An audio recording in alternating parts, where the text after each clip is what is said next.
quit rapping the next day, bro. Right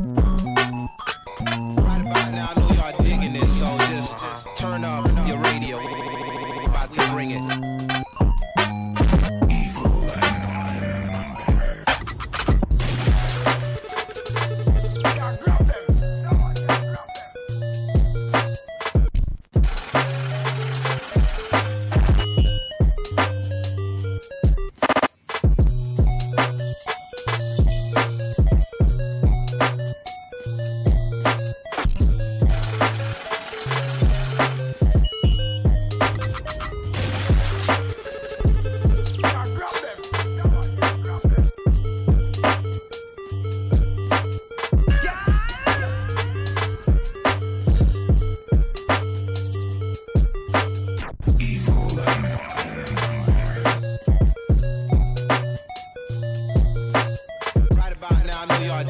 So just turn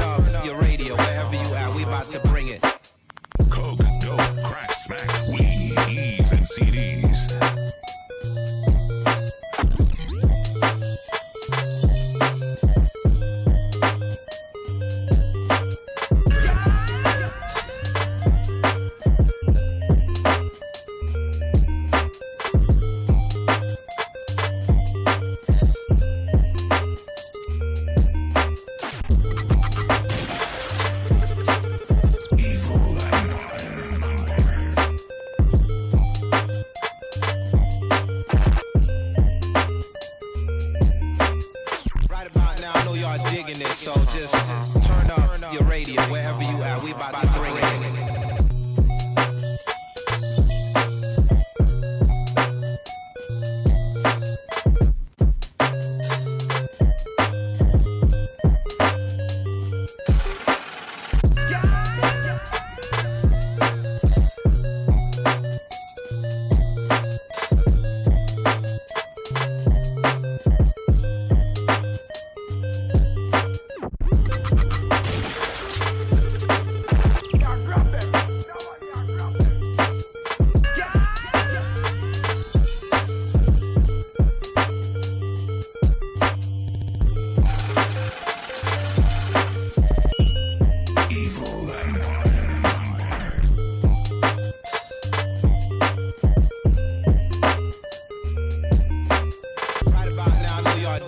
So just turn up your radio wherever you at. We about to bring it.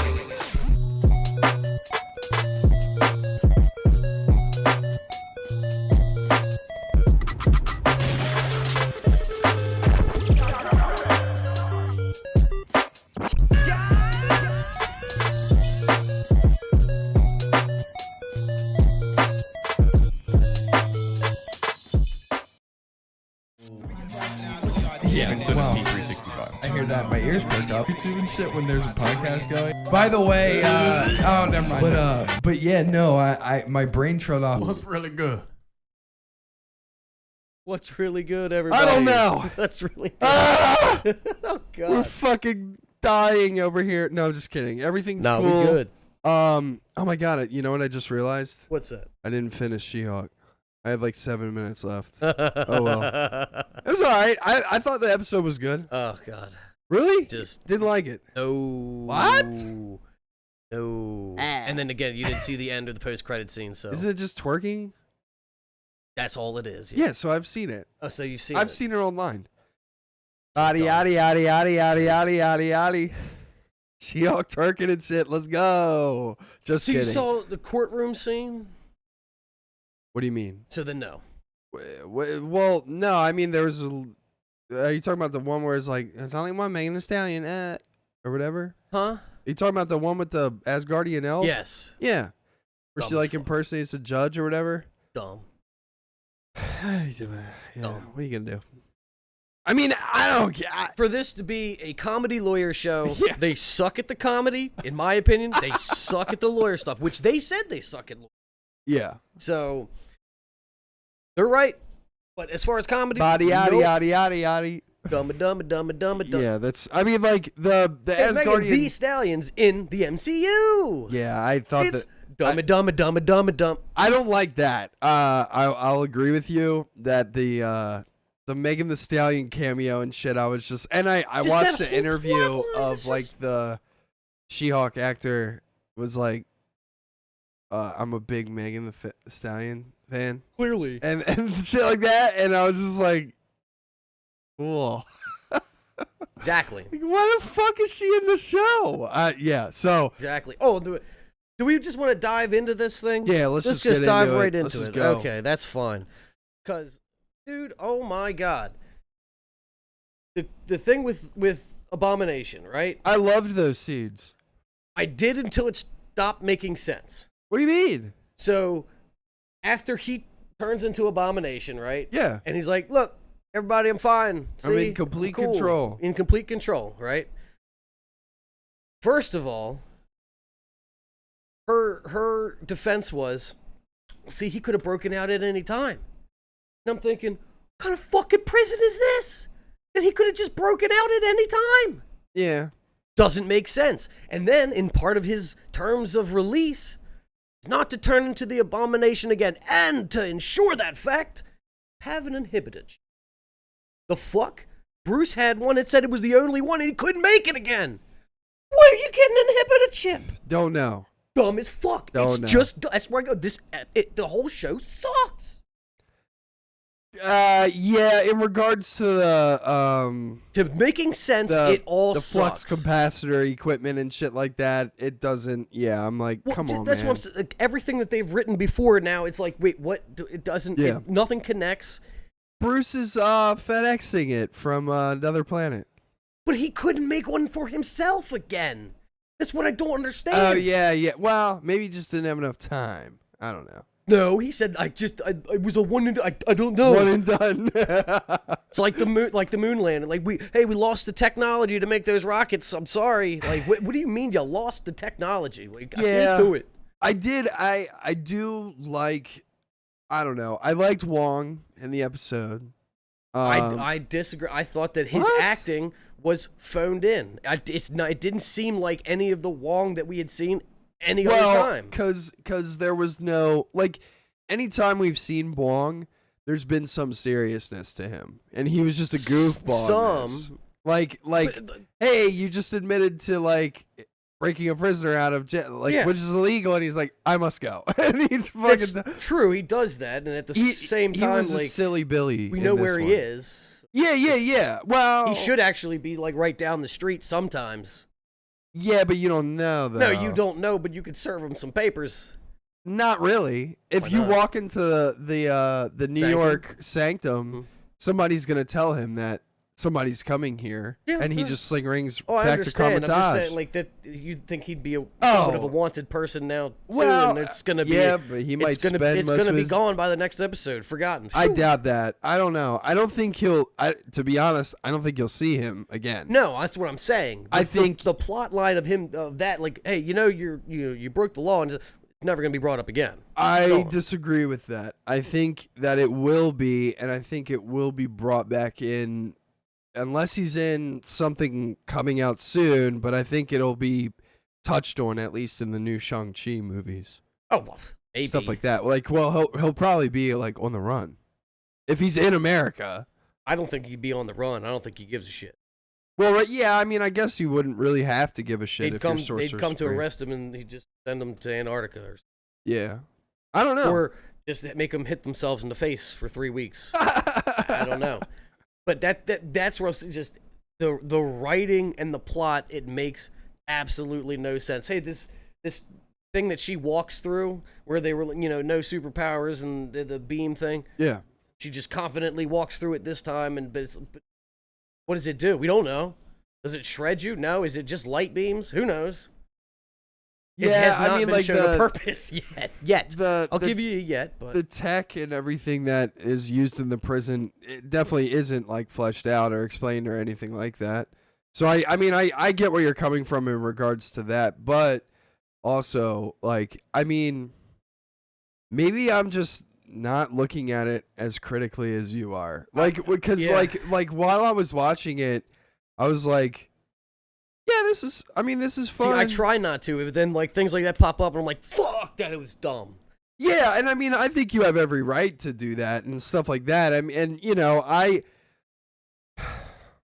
My biggest quarrel with the show, to be honest, is the runtime.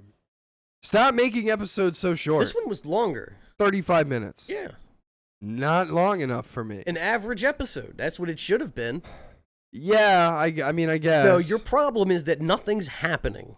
I like what's happening. I mean, Abomination is out of jail. Like, that's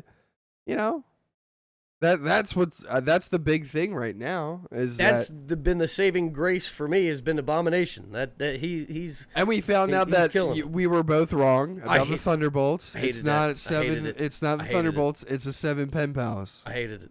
Why? It just seemed so. Yeah, they were like, it was like a Charles cult. Manson type thing. Yeah. Where like they're like in love with him, and he's like, I love you. Unless that was just a ploy. It could be. It could be. It literally could be. I'm not gonna give them the credit of that so far. Well, just from what I've seen. Yeah, I mean, we're 3 episodes in. We got 9. Yeah, 6 we got more. 6 average more. shows worth left. For me, Unless they're 20 minutes, then. For me, the episode was stronger than last week's, in my opinion. Oh yeah. The side plot of the Asgardian elf or whatever that's like a shapeshifter. So dumb. When it first got introduced, I was like, what? And then like when I saw it, I was like, oh, this is just literally for comic relief. Like this is totally to me, right. It's for comic relief, but it was not funny to me. Some of it was. Just the way that elf thing.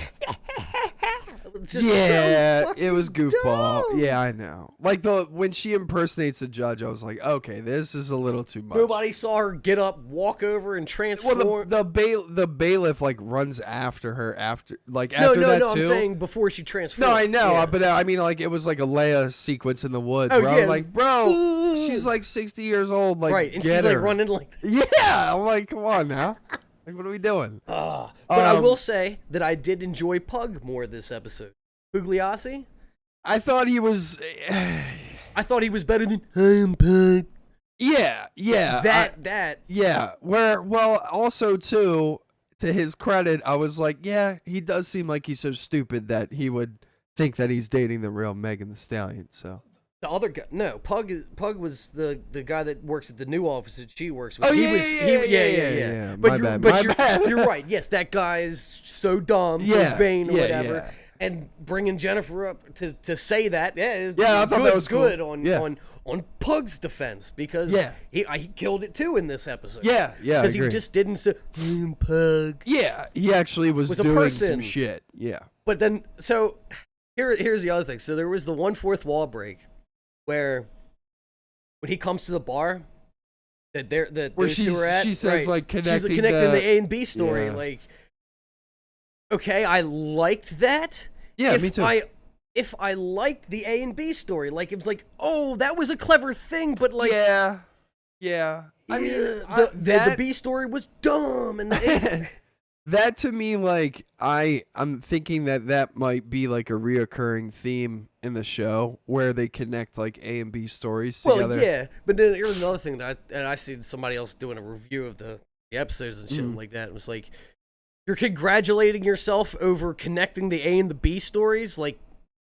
That's like what a story's supposed to do. Exactly. So you're patting your back over that. But at the same time, like, I kind of liked it, but. I liked it. I thought it was fine. Like, the thing is, so one, I mean, just the elephant in the room, gotta get yourself some new writers. I mean, I just think that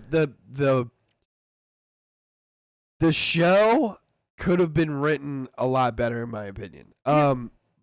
But I'm starting to like Jen more. I thought she was more likable in this episode. Yeah. I thought. Right. Definitely more likable, but like I said, the biggest point for me has been the plot now. Right. Yeah. Over her character to a degree. For me, I see this episode and I go, huh, where's Charlie Cox fit in all this? Like, so. It's going to be one episode where he shows up on the roof and be like, hey. I don't know. I'm not sure. I don't know. I don't know. We do have to same find thing with out. Leapfrog too. Do have to find out who was trying to take her blood. You had those 4 people. Oh, got there. Yeah, just tell me what happens. So these 4 guys that think they're badasses, they tried to ambush. Oh yeah. I Okay. just got there where she's like, "What did you rob an Asgardian like ship or No, whatever?" Asgardian construction site. Yeah, and they're like, And it's yeah. Dumbest fucking like Whatever. little weapon thing. Like, wait a second, So they're battling her to get her blood. Yeah, like you Okay, don't know alright. that. Like they Yeah. just started attacking her. Yeah. And she transforms into the Hulk, or She-Hulk, sorry, and then they're just getting destroyed, and then this one guy has like this big syringe thing, which in the moment when I was watching it, I had no idea what it was. Like, just went up and tried to stab her, and like the thing bent. And like I said, while I was watching it, I didn't know that this was a big syringe thing, and it was afterwards when they stop fighting her, and then they run away. They get into the car, and they were like, "Oh, what is boss gonna think? We didn't get the blood." And the guy had the bent thing. He's like, "I tried, but I couldn't penetrate. It's just you turned into the Hulk thing. I couldn't." So it's like, who is the boss? Yeah. Yeah. So for me, it might be Red Hawk. I don't know. Maybe. Might be Abomination. I don't know. I don't know. I really don't know. For some reason, somebody wants their blood. It's like, okay, Yeah. at least you're introducing something. But like, Yeah. again, just the whole fight scene itself was to me, it just looked so dumb. For me, you know what it looked like? The Jin fights. Yeah. Yeah. That's So I agree with you in the aspect of like that it looked kind of bad, like from what I saw. right. But Well, then everybody had a different colored glowing weapon. right. Like, That's why we're it the Power Rangers. It like, reminded what the me of the Jin, fuck are you where I was doing, like, dude? okay, we're getting our watch off, and then now it's becoming a whip, and like stuff like that. You know what I'm Yep. saying? Like things like that, where I was just like, these dudes are lame, bro. But I think that's like on purpose. Like I think they're just supposed to be like idiots. Well, that's true, but at the same time, like, did you steal that from an Asgardian construction site? Yup. And none of those items looked like construction materials. Like, there's a fucking mace. Yeah, it's like, what are you Like, using that what for? exactly? Well, I guess use it to knock down a wall or something, maybe. One of the guys had a hammer. Yeah. Right. That's a hammer using drill. it to- right. I got my stick of Panduit. Oh man. The Panduit becomes like a fucking sword. Exactly. But I mean, low key, that would actually be kind of cool. And I would probably connecting A and B stories. Shit. NC. And C, yeah. Don't you dare start. I'm thinking about it. Don't you start. I was Don't you thinking do about it. it. Sit down. Sit down. Be good. Be good. Yeah.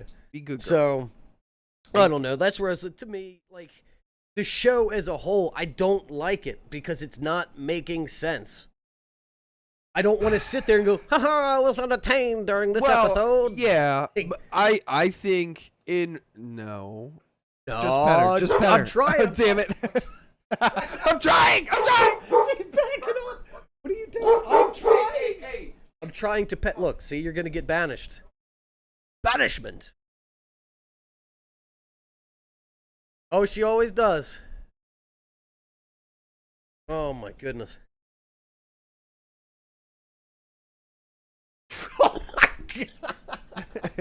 I don't think that was on the mic, so we good. Oh, there she goes. Oh, sweet. Well, Oh, it hey. didn't take long. Oh, the Germans are coming. Get back in the room. It's Red Skull. Hail Hydra, bitches. But yeah, so in regards to the show, you know, not being the best right now or whatever, I have come to terms with, well, not come to terms with, but I am in the field of, I'm in the field of, well, it's only episode 3. They got a lot more episodes left. And if there are 35 minutes each, maybe they'll flesh out some things and it'll be better. Maybe, yeah. This optimistic way of looking at it. I think it's better than Miss Marvel. And I think it's wasn't better getting than Rings as of pissed Power. off over. Well, yeah, it's definitely better than Rings of Power. I was not getting as pissed off watching Miss Marvel.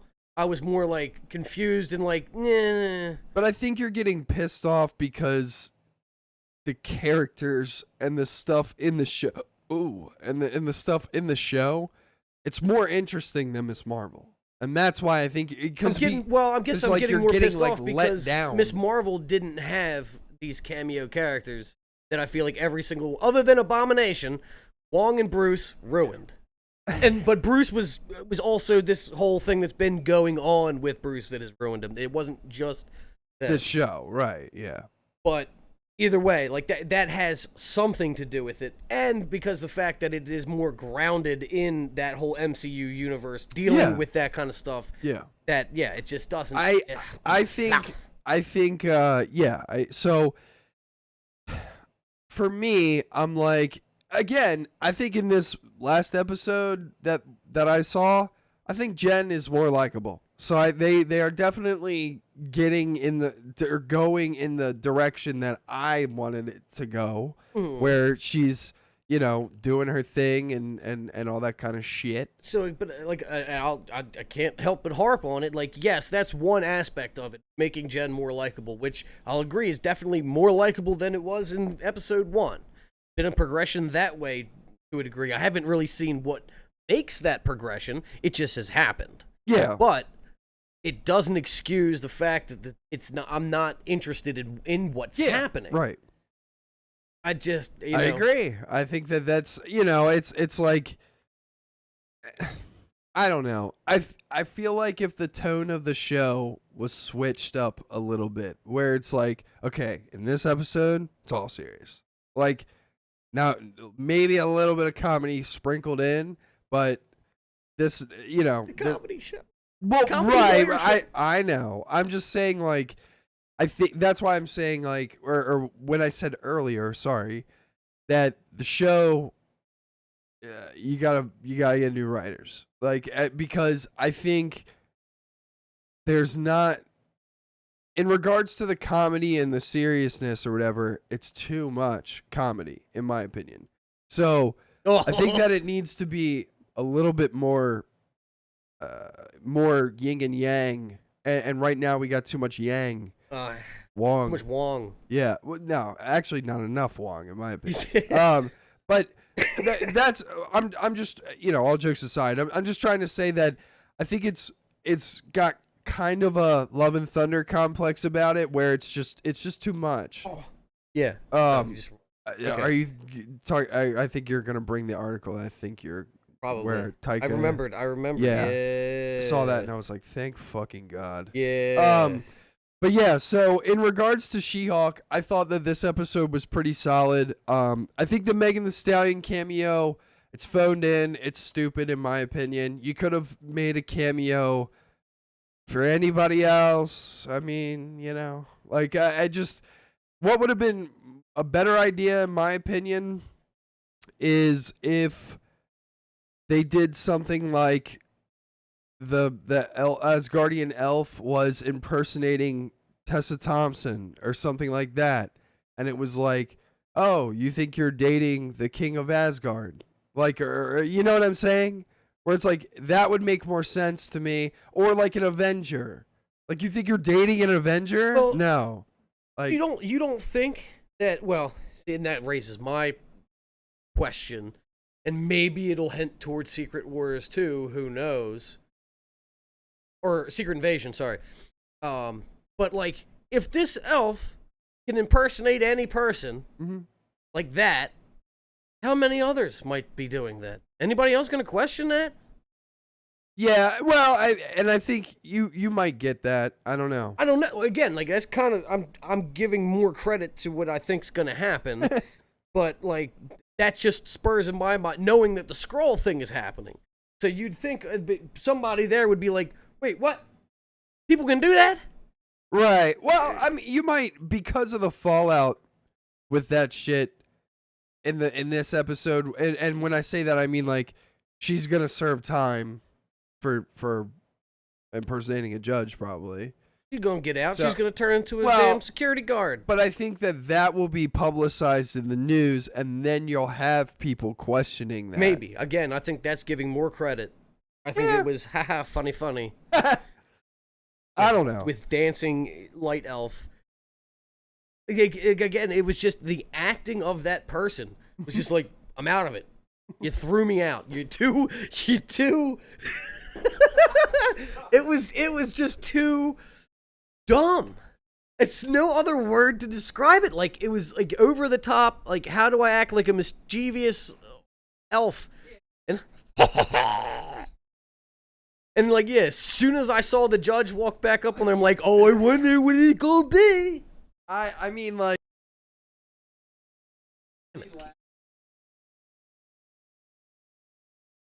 laughing, like when she was like, hee hee hee, I was like, what? I ended up smacking my face with a hammer. Oh, unfortunately. Yeah. Well, Yeah, it was. you know, with an Asgardian hammer. Manure. I Yum yum. don't know. Take a Hey, meow meow to the face. I need you to shut up. I love you, but No. I need you to be quiet. No, you don't have to. What's that? Zoe, stop. No. Look. I'm petting.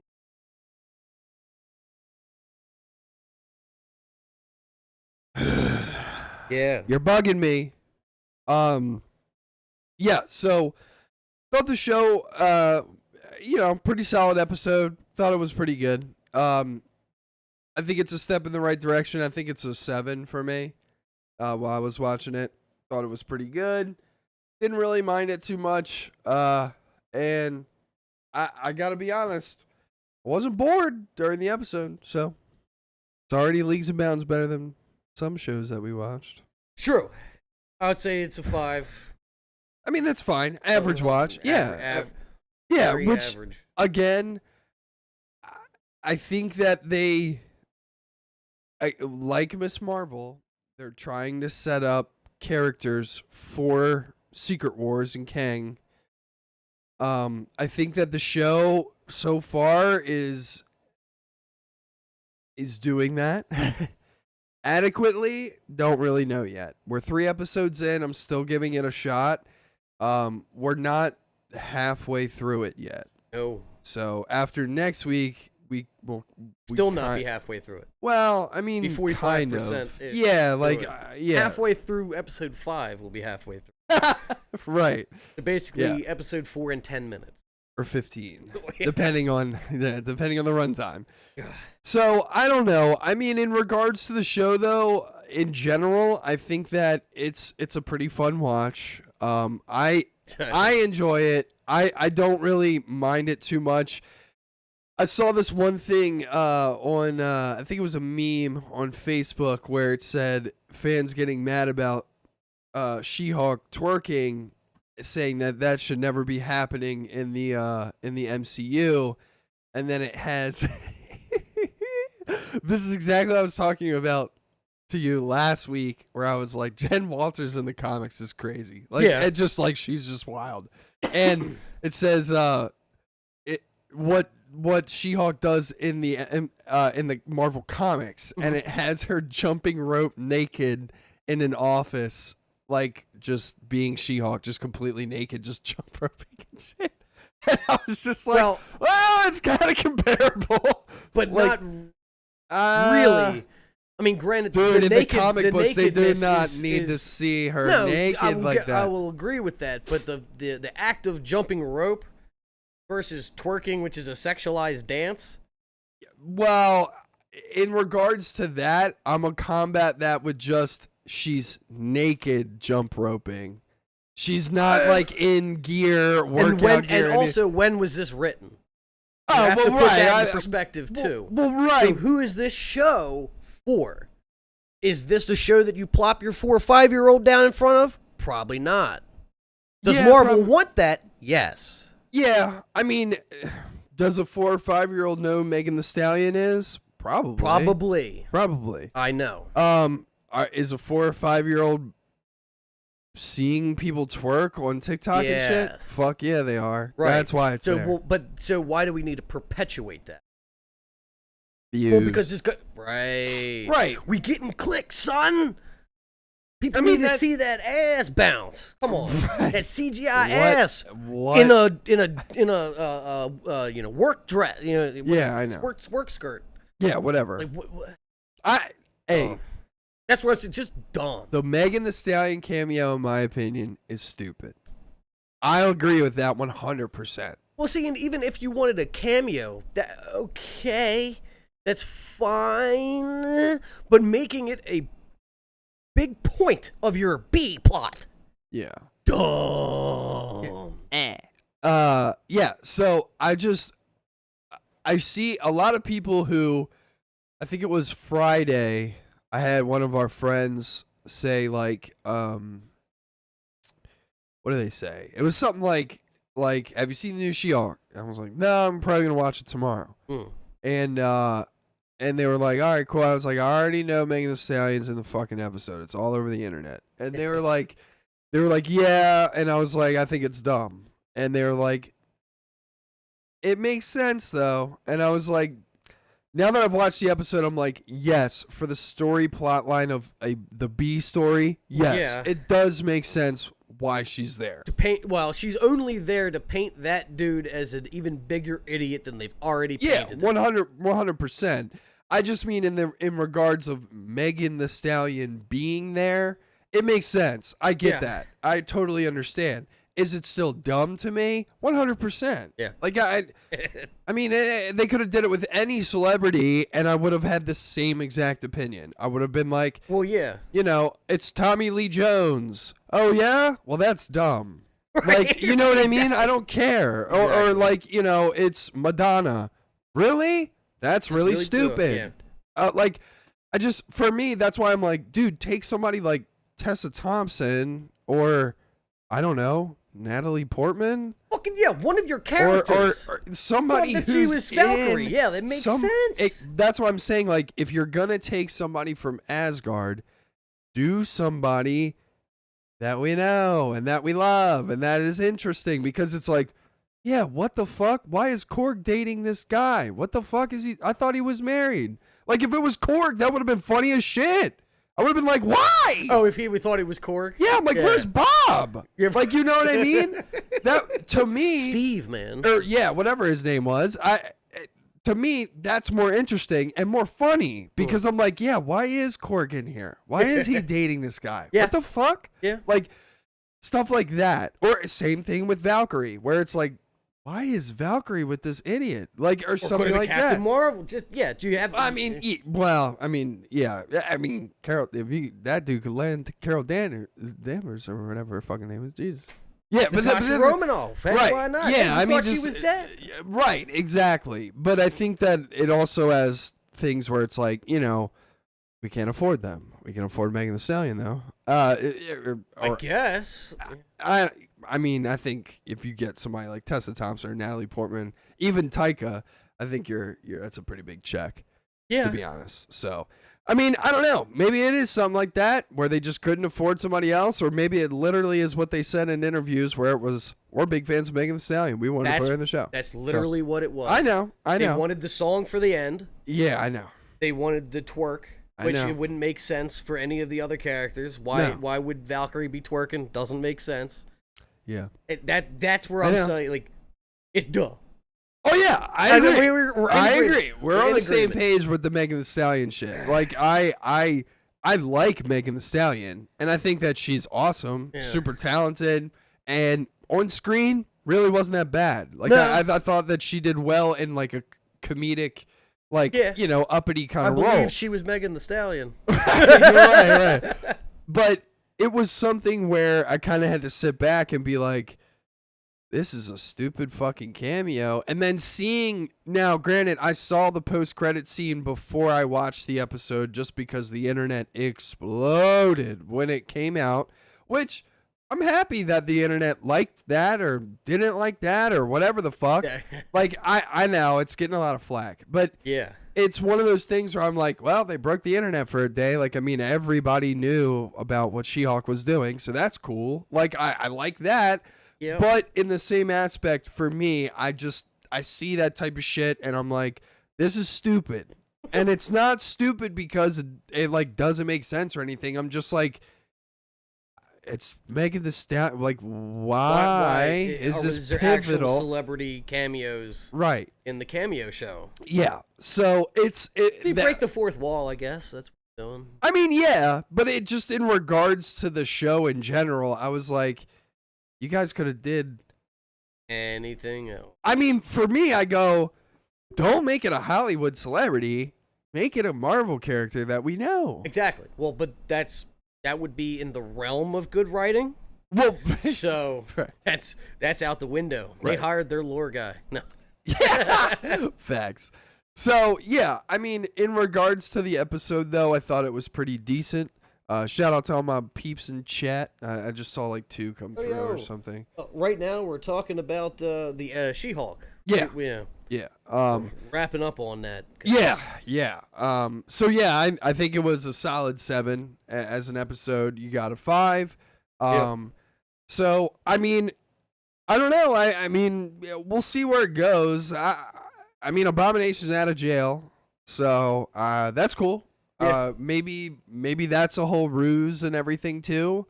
I like Emil scenes. Yeah, Give me I more agree. Emil scenes. Emil was cool. And it was cool to see Abomination, like, but Just voice. talking as Yeah, right. like when he picks So up his Crocs, shoes. yeah, and he puts them and what was wild, or what made me laugh in that scene is like he's totally cool, calm, and collected. Just like, see, I'm gonna like check me out. Everybody's freaking out. And like that one lady, dude, she's like behind the desk and she's like, "Oh my god!" like that and shit. It was so funny. I was laughing my ass off at that scene just because everybody's freaking out. Jen's like, "No, please stop! Don't do that!" And he's just like, I'm fine," like that or whatever.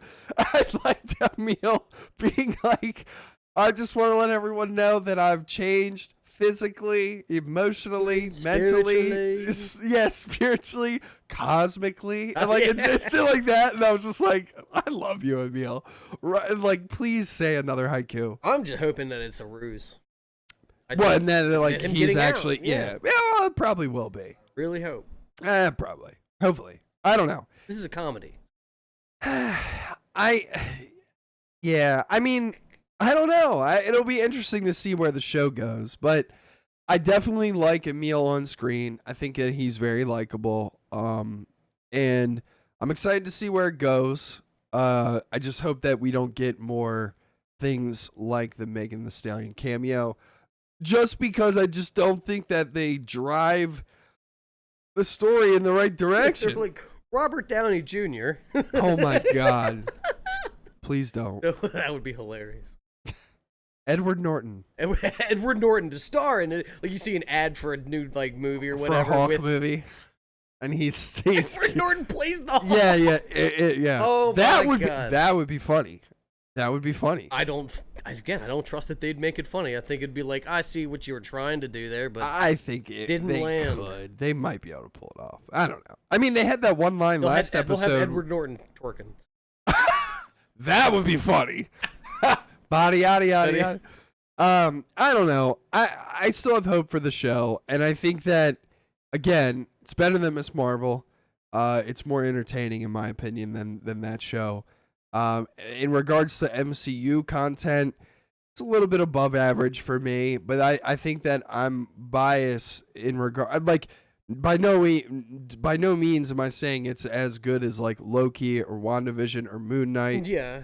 I think all 3 of those shows are far superior in every way. Those are up here, and then you have Winter Soldier. Yeah, I'll agree with that. You know, there's The just fight for the bottom. yeah, I think it's like a mid-tier show. I think at the most right now we're at a little bit of a mid-tier.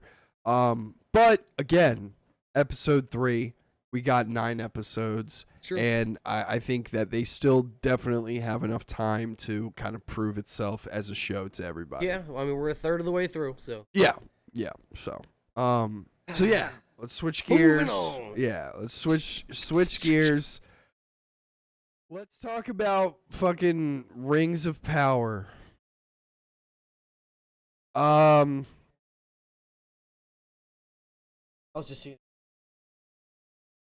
But we don't. So. It's fine. Let's just break it down for people and just give kind of the cliff notes of what we thought, our first impressions. Now, I did a little bit of research on Friday while I was driving to work and back from work of just what people thought of the show. Now, for anybody who is interested, we will put this out here. If you guys have Amazon Prime, we will be watching the Rings of Power every Thursday until it's done. And we do that on Twitch through watch parties.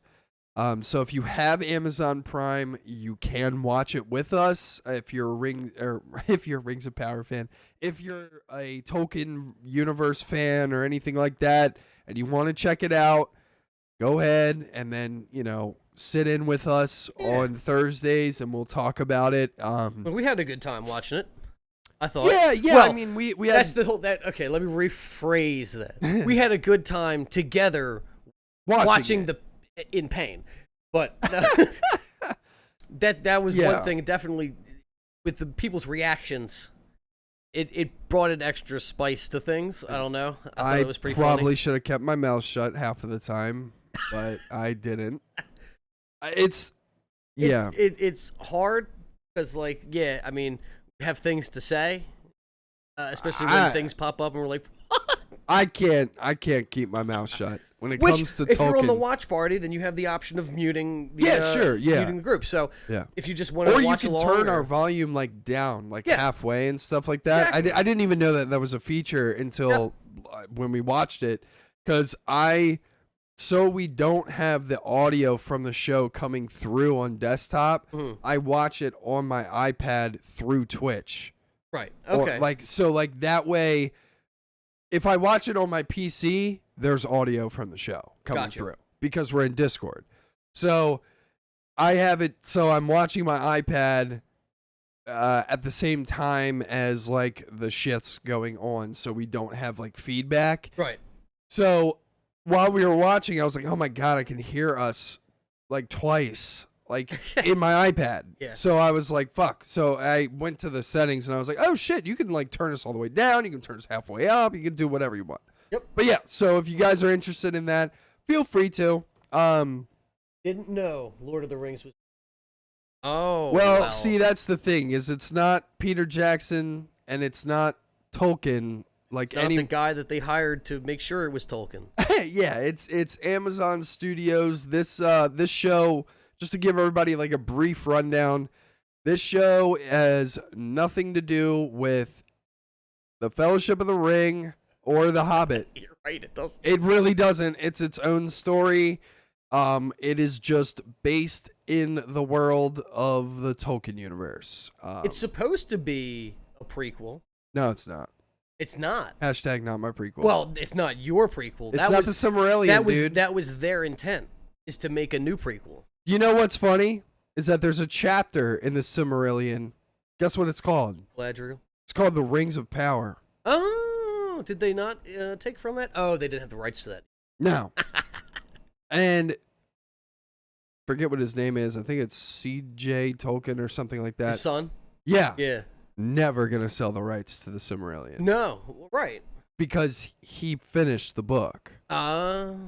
His dad died before right. he could finish it. And so that book in particular is very held close to homie's heart. You are not screwing this up. Now, well, if they had Peter Jackson on he doesn't want Peter Jackson to do it. Oh, he didn't like Peter Peter Jackson's tried to do it. I got you. And he's like, no. Nope, not doing it. Gotcha. Now, when he passes, homie is old. So when he passes away, I don't know. Maybe we'll see it. Yeah. But also, the shit in the Silmarillion would be very hard to do on screen. There's just a some lot. shit. Yeah. It's a lot. It's basically starts off with the creation of the entire world. Well, again, So- you wouldn't have to necessarily do the whole thing. You could do chapters. Yeah, no, you got to do the whole thing. Got to do the whole.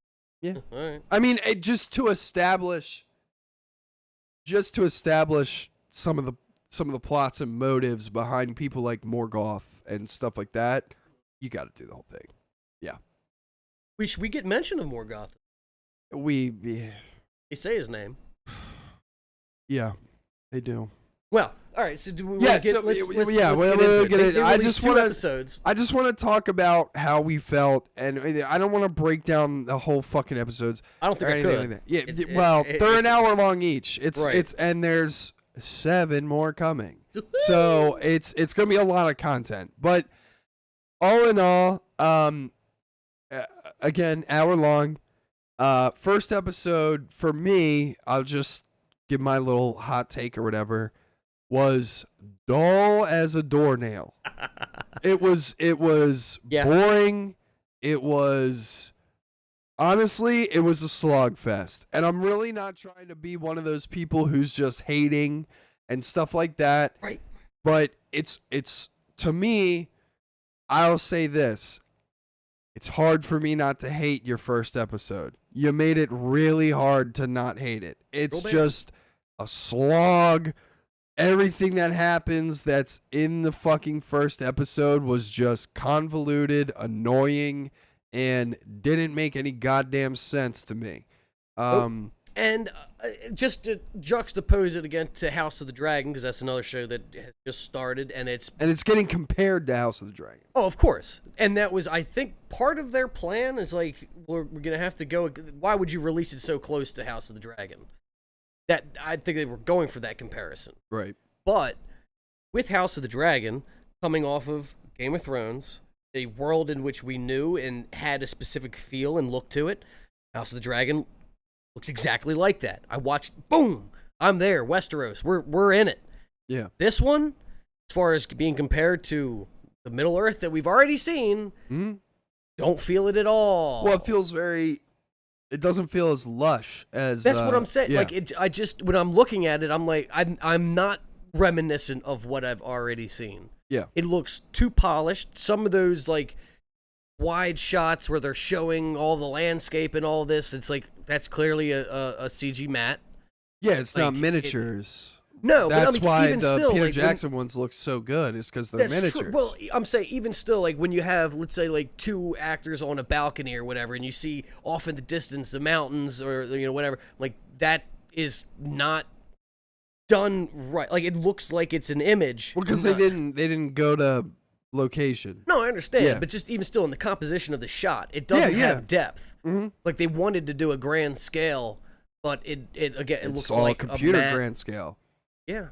And I think it's obvious that it is computer generated in most of the scenes. That's what I'm saying. Like the composition of the shot or the Yeah. lighting. We were talking before, like the lighting. It's just it doesn't. It's either too bright or it just doesn't match. I don't know. It's too It's a studio. clean. It's too clean looking. There's shots of woodland elves and stuff like that in Peter Jackson's films, and it does look bright and cool and moonlighty and stuff like that. But it has Grit has to it. a- Well, it was shot yeah, on film. Well, yeah, but it Believe. also it also just doesn't. Again, what you see on Peter Jackson shit, it looks more lush because they're on location. Everything that we saw is a set. Right. So, and I think it's obvious that it's a set. Yeah. And another thing that we pointed out while we were watching it, it was probably in the second episode, but they don't know how to do the perspective scale thing that Peter Jackson did with the hobbits and Yeah. making them look bigger. It's CG. small- Yeah, It's right. CG. It's all yeah, exactly.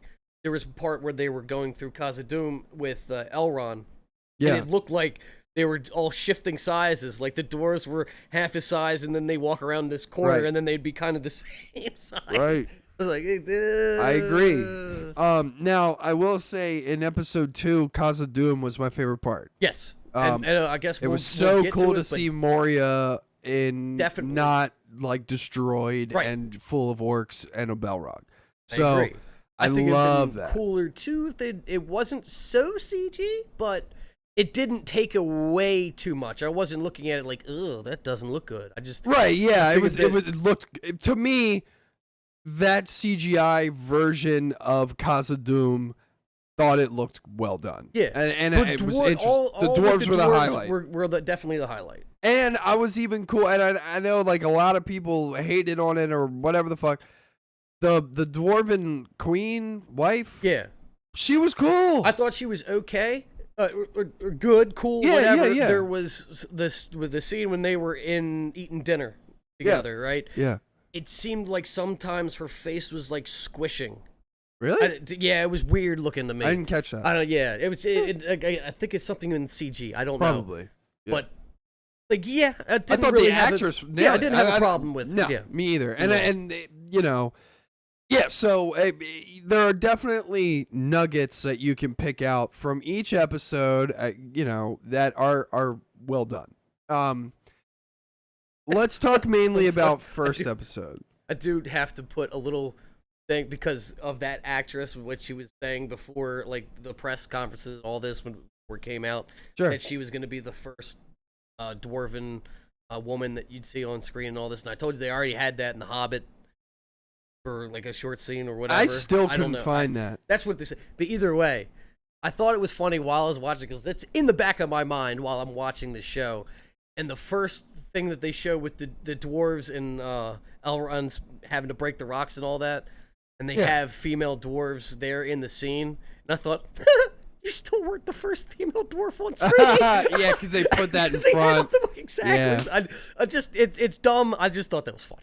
Yeah, I mean, well, she is the first like Main character. royal dwarf Yeah. that they show. Or with lines, I'll give you that. Yeah. But I but just, yeah, I just thought it I was get what funny you because mean. I know that she was Now- fed those lines for the press junkets.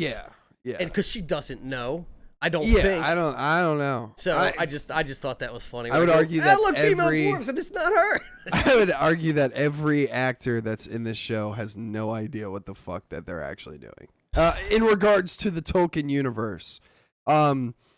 So yeah, I want to talk a little bit about episode 1. And just in regards to Galadriel is our lead in the show.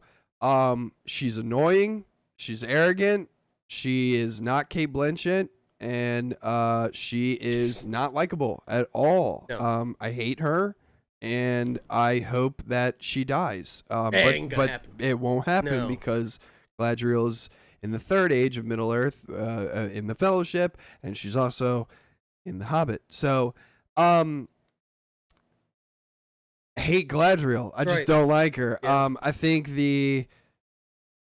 the way that she's written is very bad, and I don't think that it's the actress's fault. No, I wouldn't say it's the actresses. I think that the actress tries her hardest to do what Is requested of her. yeah. You're gonna play this stone-faced, no emotion. Can you do that? Well, I don't know. I think they should be sad in this. No, stone cold, stone-faced, no no emotion. A very good representation of her character throughout the entire episodes that we've watched is there's a scene in the beginning of the episode where Galadriel is basically a commander of a small elven unit that is searching for Sauron, and they come across this cave in the mountains, and there's have a a snow fucking there's a snow troll, which dear God, why did the troll look like that? Trolls have always looked like They did in Jackson's films, they look like actual trolls. This looked like a goddamn cow with arms and legs. Yeah, or a boar with arms and legs. I didn't understand why it had baguettes coming out of its fucking mouth the whole time. It just looks really stupid, and it looks mad CGI'd. Like if you hated The Hobbit because of all the CGI, don't watch this fucking show. It's CGI'sville. for sure. So the snow troll comes out and it throws a fucking like boulder or whatever the fuck, ice boulder. Say it throws a fit. It does, kind of. Yeah. And they're like, snow troll. And then it throws this thing and it like crushes 3 elves or something. And here's a great representation of Galadriel's character the entire time. Snow troll comes out. Galadriel doesn't even look at the snow troll, does a fucking anime, and then doesn't even look. Did you notice, though, like how she sprung up in the air? No. So, you have a guy, sword, right? Holds it like this and puts it on the ground. Oh, yeah, she runs up it. Yeah, and does that. Whatever. Again, anime. Did you practice this move before? Like anime. Like I said, running up the sword, she fucking yeah, like that, but she doesn't do the yeah. She literally goes dead. Yep. And then it's dead. And she goes like this. She goes. No sweat. Yeah, and then, literally, yeah, and that's how she's played the entirety of the rest of the episode and episode 2. She's clearly killing it at all this. She's clearly nailing it. Or nailing it. Yeah. Nailing it. So again, I just think that Galadriel's not interesting. They got this whole backstory with her fucking brother that just doesn't exist. Well, it's just another. But besides the brother that doesn't exist, stupid part from that. I mean, she has family in the books and shit, but not this specific. Yeah, thing dude. That we had to see her as a kid and blah blah blah. But either way. Oh my God! Don't even in that scene there in the ice and all this. I think it was after they killed the troll, and she looks at this like ice wall. It's like a mirror, and she's like, huh. Punches it, and it's like secret passage. Yeah, right. Yeah, and it's just stuff like that where and we got this whole fucking thing where it's like, how long was episode 1? Episode 1 is an hour and 7 minutes. Episode 2 is an hour and 4 minutes. Or hour and 2. So we got this whole story of Sauron's gone. We don't know where he is, except we do. He's in Dungledore as the necromancer, you fucking cucks. So anyway, they're searching for him, and we come across this new fucking sigil that he uses that's throughout their episodes, that it's basically the eye of Sauron in this show. And it's the dumbest shit ever. Still, like, in that context of, like, they went to this rock, and then they're like, maybe we should pour some water on it. They poured the water that's not frozen because everything else is frozen. They poured the water on it, and then out of frost, this thing comes up. I know. And she's like, this is how the orcs would find their way to Sauron. Yeah, what are you talking about? You saying an orc comes up here with a thing of water, pours on, like, go this way. Yeah. What are you talking about? Our Lord's that way. It doesn't make It doesn't. sense. And it's not explained well. There's like an orc in the wall that's like, or whatever, and they're like, oh yeah, they used old magic. That was the thing. Yeah, I wonder what happened here. And she immediately was like, they use old magic. Yeah, right. Well, see, and that's the thing, is that if you're not a fan of the books or anything, and you don't know anything about the lore, nothing is explained to you. If you do know stuff about the lore, then you know why she knows. It's because she's 8,000 years old. We did get to see her when she was 11, but... Stop. You're going to get me mad. That's what I like. I know. I did like the fact that they were showing the 2 trees of old. I thought that was cool. Thought they looked good. I thought it looked like Elden Ring. It did look like Elden Ring, but the fact that they're there, it's pretty dope. I'm not going to lie. It's cool seeing that because that is straight out of the Silmarillion. Mm-hmm. But then it also gets me mad because I'm like, this isn't the Silmarillion. Why are we here? Right. And it's just basically to show you that a bunch of kids bully her and she's a bitch. So who cares? Not a bitch. Hashtag, I thought another thing. Bring Kate Blanchett back, you fuckers. Anyway, yeah. So the episode drags along. I will say Elrond is likable. They also made Elrond gay. Sure did. Doesn't make any sense because Elrond wifes up an elf, and then actually, they have a kid. Just a little asterisk on that too. Wifes up an elf. He wifes up Galadriel's daughter. Cool with it. I don't care. fuck it. That's not going to happen. Oh, well, That's what I'm saying. Not in this show. So, right. So, Not in right. this show. I'm cool with it too. Erwin's mother is Galadriel's daughter, making Galadriel Erwin's grandmother. Yeah. Don't see that happening. No. Yeah. They made Elrond gay. That was wild. I was just like, what? So it just in regards to like his character and where we see him in Fellowship and even in The Hobbit, I'm like, I don't get it. But all right, whatever. But he's cool. The actor who plays him, I think he slays. Yeah. I think he does a good job. Discount Neil Patrick Harris looks all right.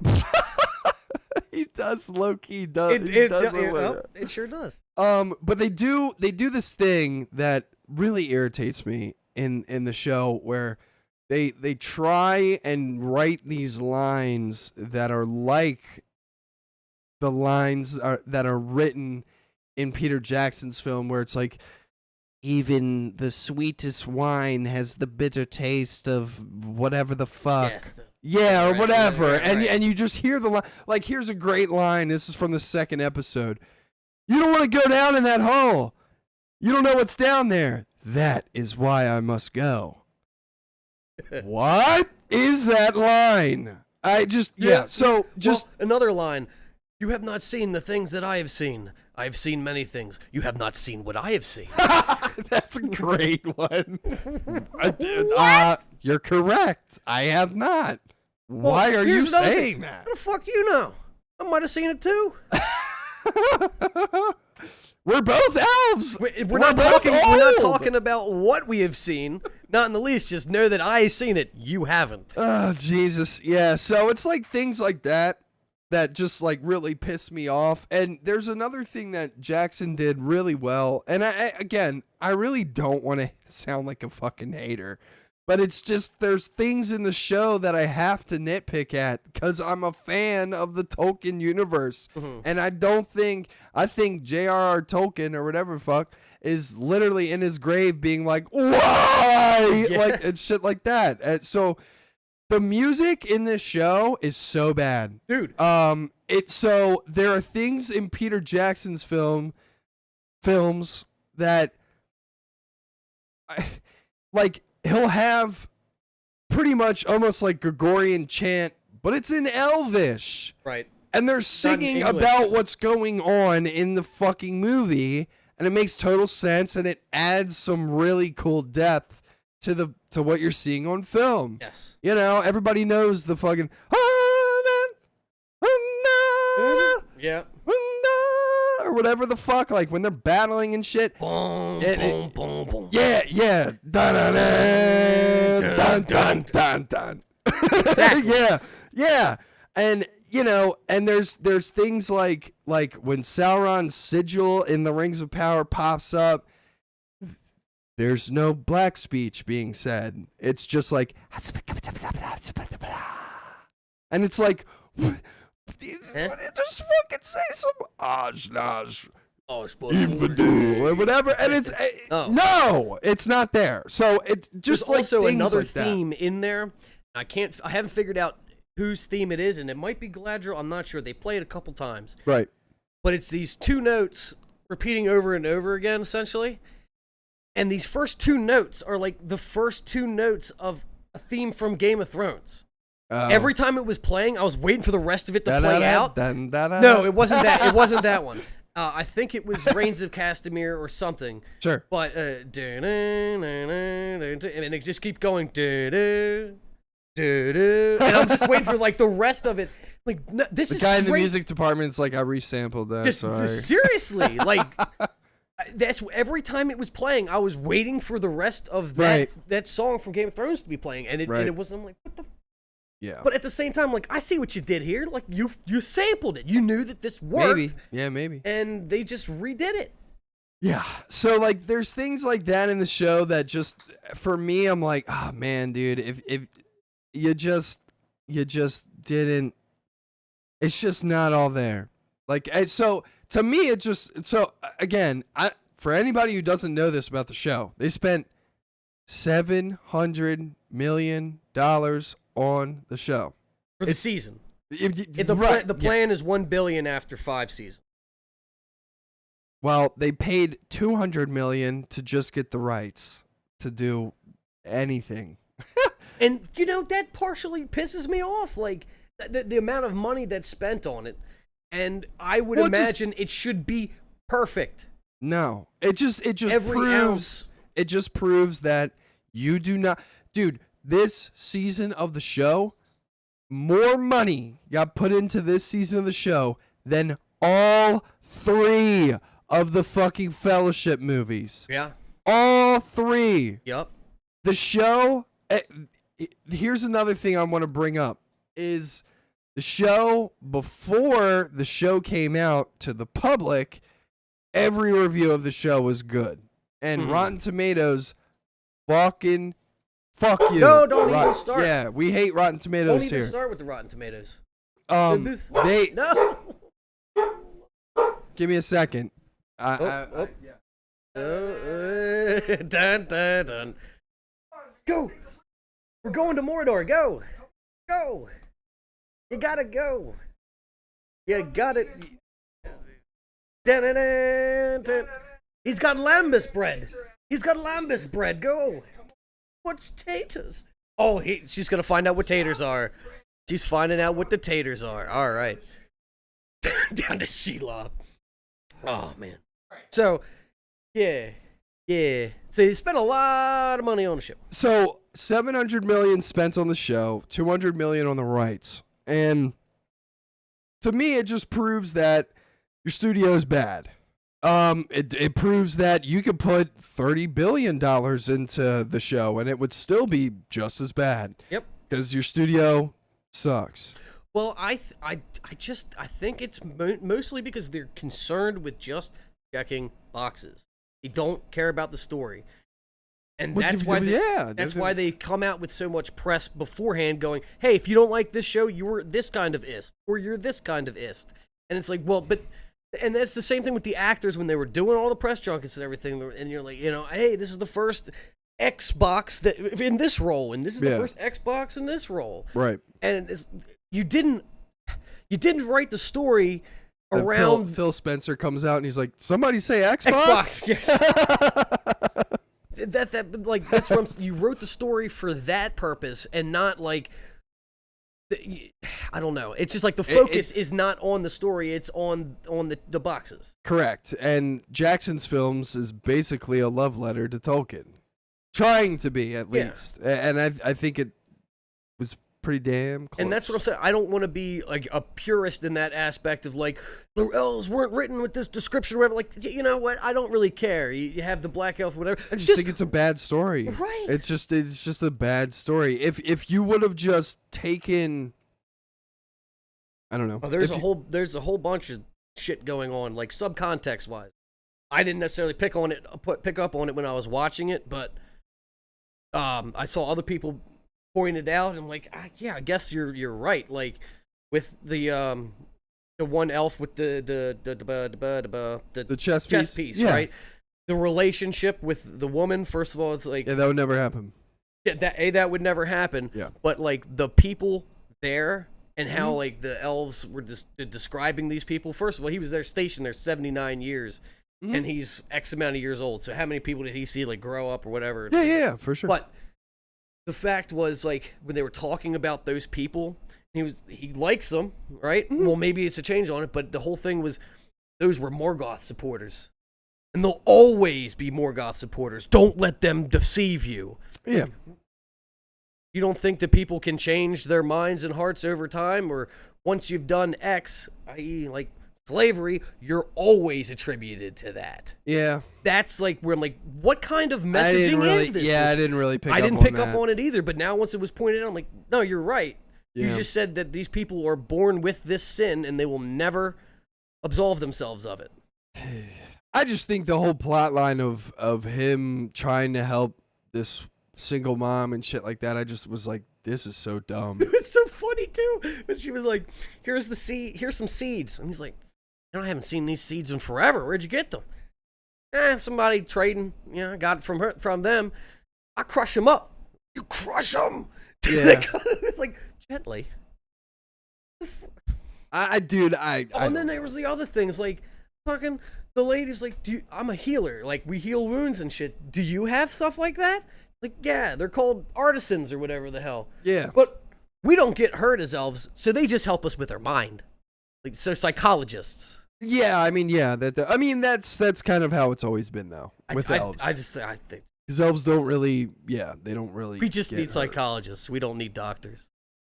Well, I mean, they're elves. They live forever. Like, what? I mean, they. Yeah, I know, but like, you break your foot and like, yeah, it just mends itself. I just thought. I don't think they do break their foot. Yeah, you don't. Well, I'm just saying, like, I don't think they like roll their ankle and they're like, "Oh, my ankle!" Like, I think like they're so agile that it's like I don't think that like happens. So the only thing that I don't see at any point during the Lord of the Rings that Legolas should have feared anything because he's immortal. Well, you don't need a doctor. You get an arrow in the eye. Legolas doesn't fear anything in the Fellowship. I know that. What I'm saying is that's one of the reasons why Helm's Deep is so critical, is because he's like, they're going to die. Like you could see it in everybody's eyes. Everybody's scared as shit. Yeah, and that's why he has like that line. But the other elf dude died. Elves can die. Yeah, elves can definitely die. But you don't think you need medical attention at any point? Like, it just, again, I mean, if you get like a sword through your mouth, yeah. But they don't have doctors. They only have psychologists. Well, I would say that might cause some mental trauma, getting a spear through the head. Oh, speaking of mental trauma, yeah. Amazon put out a God thing or whatever. No. That the actress that plays Galadriel had to get therapy. Had to go through therapy for the scenes that she filmed. Who cares? Nobody gives a shit. Hey, guess what? You make enough money where you can afford it. They literally posted that the next day, and them. everybody was beaming like, I need therapy after watching this show. Yeah, literally. Yeah, I need therapy after staring at your cold stone face.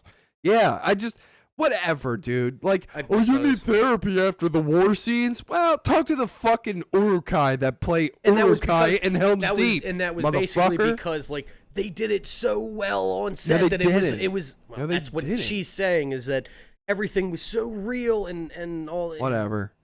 Cool. Like the 15-foot tall skull mountain that they needed ladders to put. Like, who's stacking these skulls? But, you mean in Return of the King? No, I remember. Yeah. Because in Return of the King, they did that. Yeah. The skulls or whatever. I just watched Return of the King last night. There you go. It's so good. Good show, right? Or good movie. Yeah, good movie. And less money spent on it. So yeah, with the show in general, it's a slog fest. The second episode has a water worm in it. Don't know what that is. They don't explain it either. Yeah. And it just killed off all the non-essential people. Yeah, that's it. With Whole-Brand. Also, is that fucking old dude Gandalf? Don't know. If you want to know what we're talking about, watch the second episode. Because I have no idea who the fuck that is. And I think it's stupid. Yeah. Dude, here's a line from Gandalf, if it's potentially Gandalf. Well, he followed that up with like, ah! Yeah. That's all he did. And then he kills a bunch of lightning bugs. What a fucking asshole. I was like, this is a lantern. We use it to light things. Yeah. I'm like, bro. I don't know who that guy is, Nori, but if it the not Hobbit thing, that half Harfoot, Harfoot, but she might be something else. I don't know. They're the unevolved hobbits of Hobbiton. Sure. She's okay. No. I think sometimes she's okay. Sometimes she's okay. I hope all of them get eviscerated. They're not going to. I hate them. Well, I hate them. I do question why. Berries and cream. No, it was not berries and cream. It was berries and snails. Berries and snails.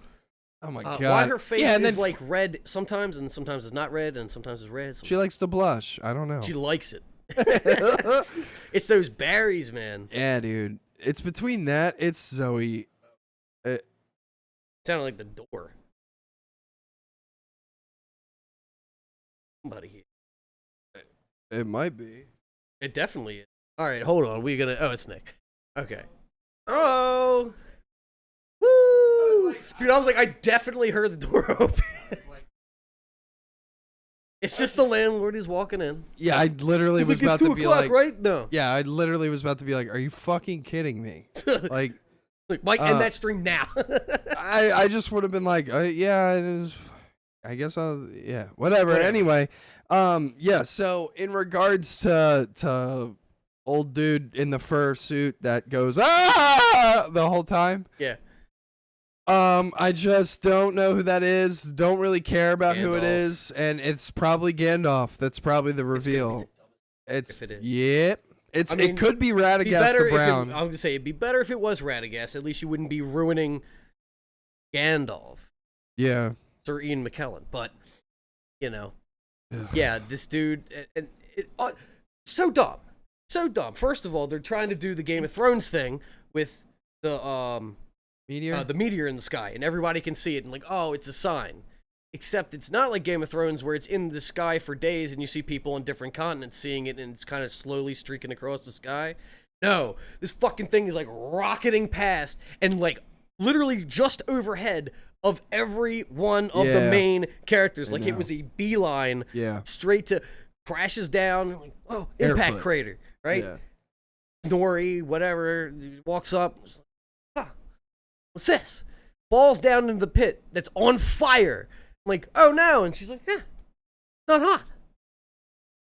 Okay, that's weird. Dude wakes up, grabs her arm, fire everywhere. And they both do scream shit, right. And I was like, get this off the screen. Well, now we're getting to the stuff that again, it makes no sense. So all this fire's going on, they're screaming, whatever. I'm fine with it at this point. All the fire goes away. I'm still fine at this point. The dude's standing there. And then the fire just comes back on.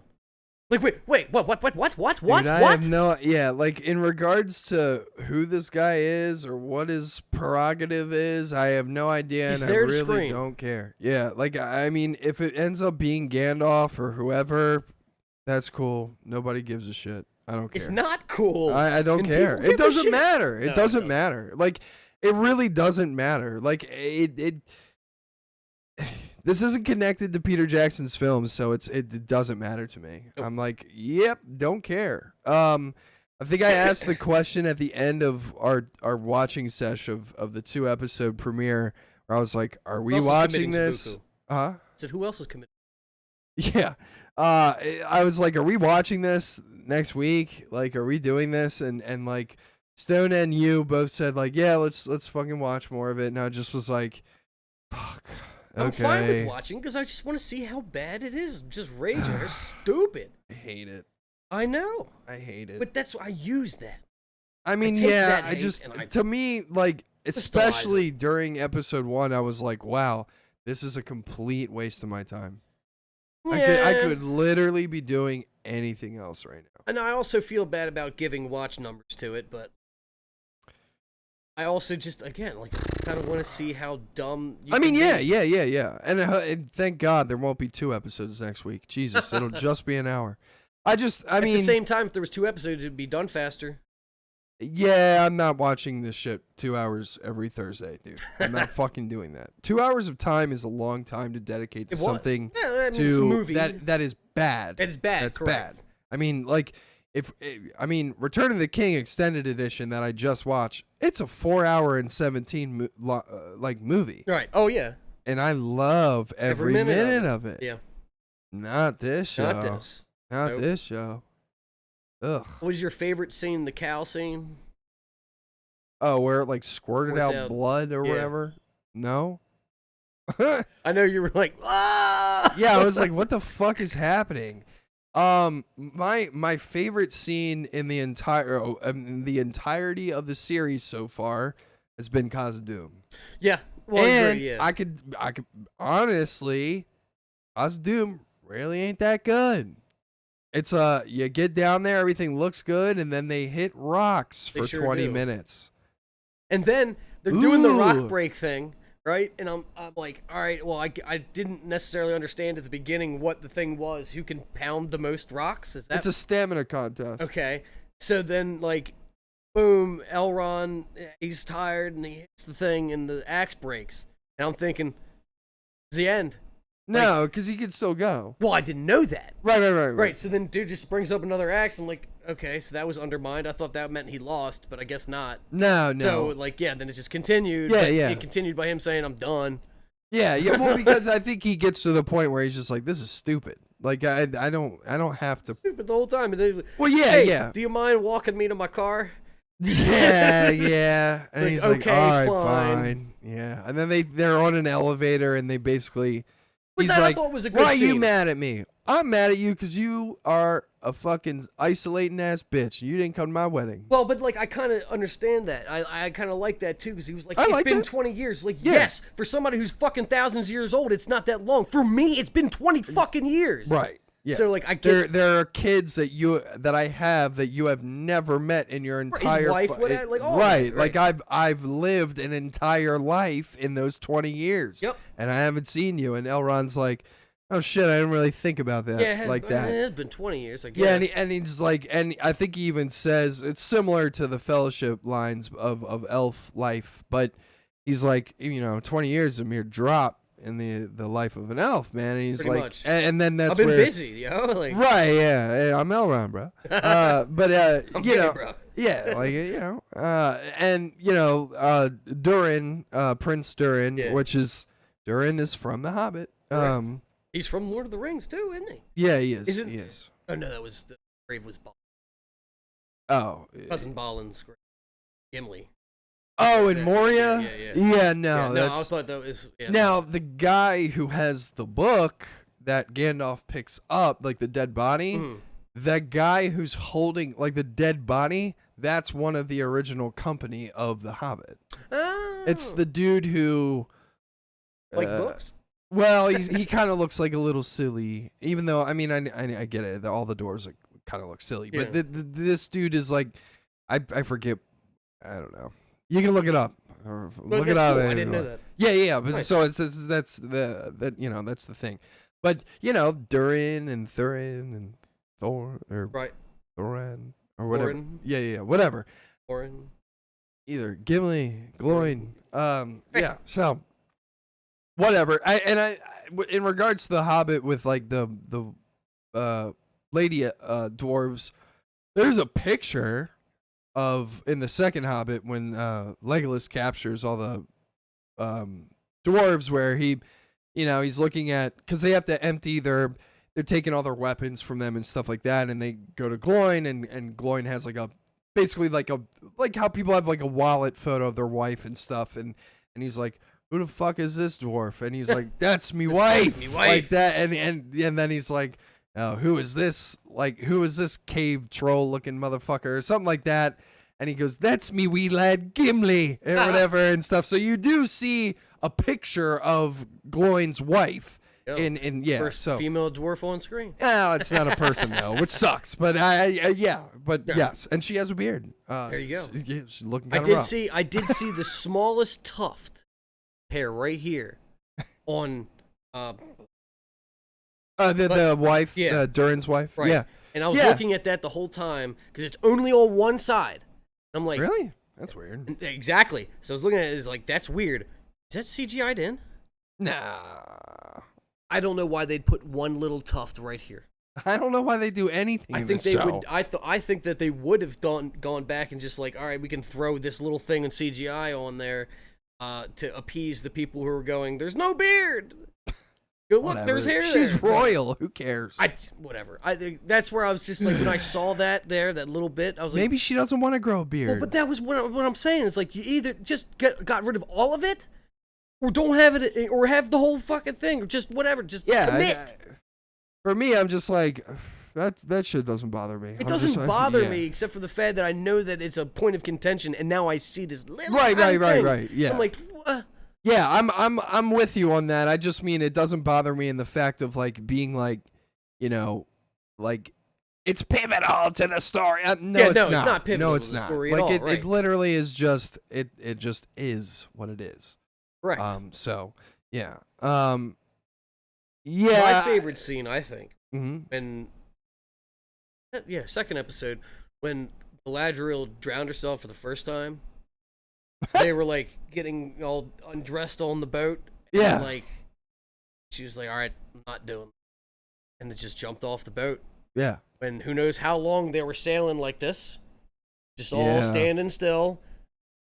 And she decided she's jumping off the boat. She's not going back to the other world. And it implied to the lands of the undying. But that's where they're going. They're going west. So that's where, when she leaves in the Fellowship, that's where she goes, and she cannot go there until she passes the test, where she tests Frodo, where he offers her the ring, and she goes, no, I don't want it. But she could have gone there if she wanted to. What, the west? After she gets off that boat? Yeah. No. No, before she got off the boat, she could have went to the west. Yes. She could have gone. She chooses to stay to hunt down Sauron. But no, she chose to drown herself. Because she jumped off the boat. Yeah, I mean, right. I mean, and then she's just swimming. Yeah, and then we go and do other things, and we cut back, and she's still swimming. Yeah, she's Michael Phelps in this. I mean, hey, man, whatever. But yeah, in regards to your question of, like, could she have gone to the west of the Undying and stuff?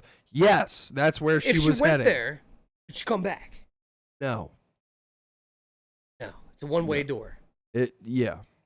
And all the people in the boat are going there. Yeah, that's where that's where I didn't understand. This is where I didn't understand. You have all the hold on. You have all the elves. You know, not all of them. You have half the elves standing there like this. Wasn't her company or whatever? Probably. Yeah. But then you have another elf accompanying said elf of the company, undressing them. Right? Yeah. All of them are going to the, even the undressers. Yeah, I think and they're not coming back. No. I don't Doesn't think so. make sense to me. Well, I'm sure they have other ones at the other side. But it seemed to me like this act of sending you to the West is like it's a great honor, and you've worked to deserve this. It's basically heaven, right? For the elves. So that's where I saw the undressers is like you're just working here on the boat. Oh, like it's just their job, and right? Yeah. And so, but like no, you. Well, I think they. So that's where I said like they should be coming back. That's the way I looked at that. Like. You're just the workers on the boat.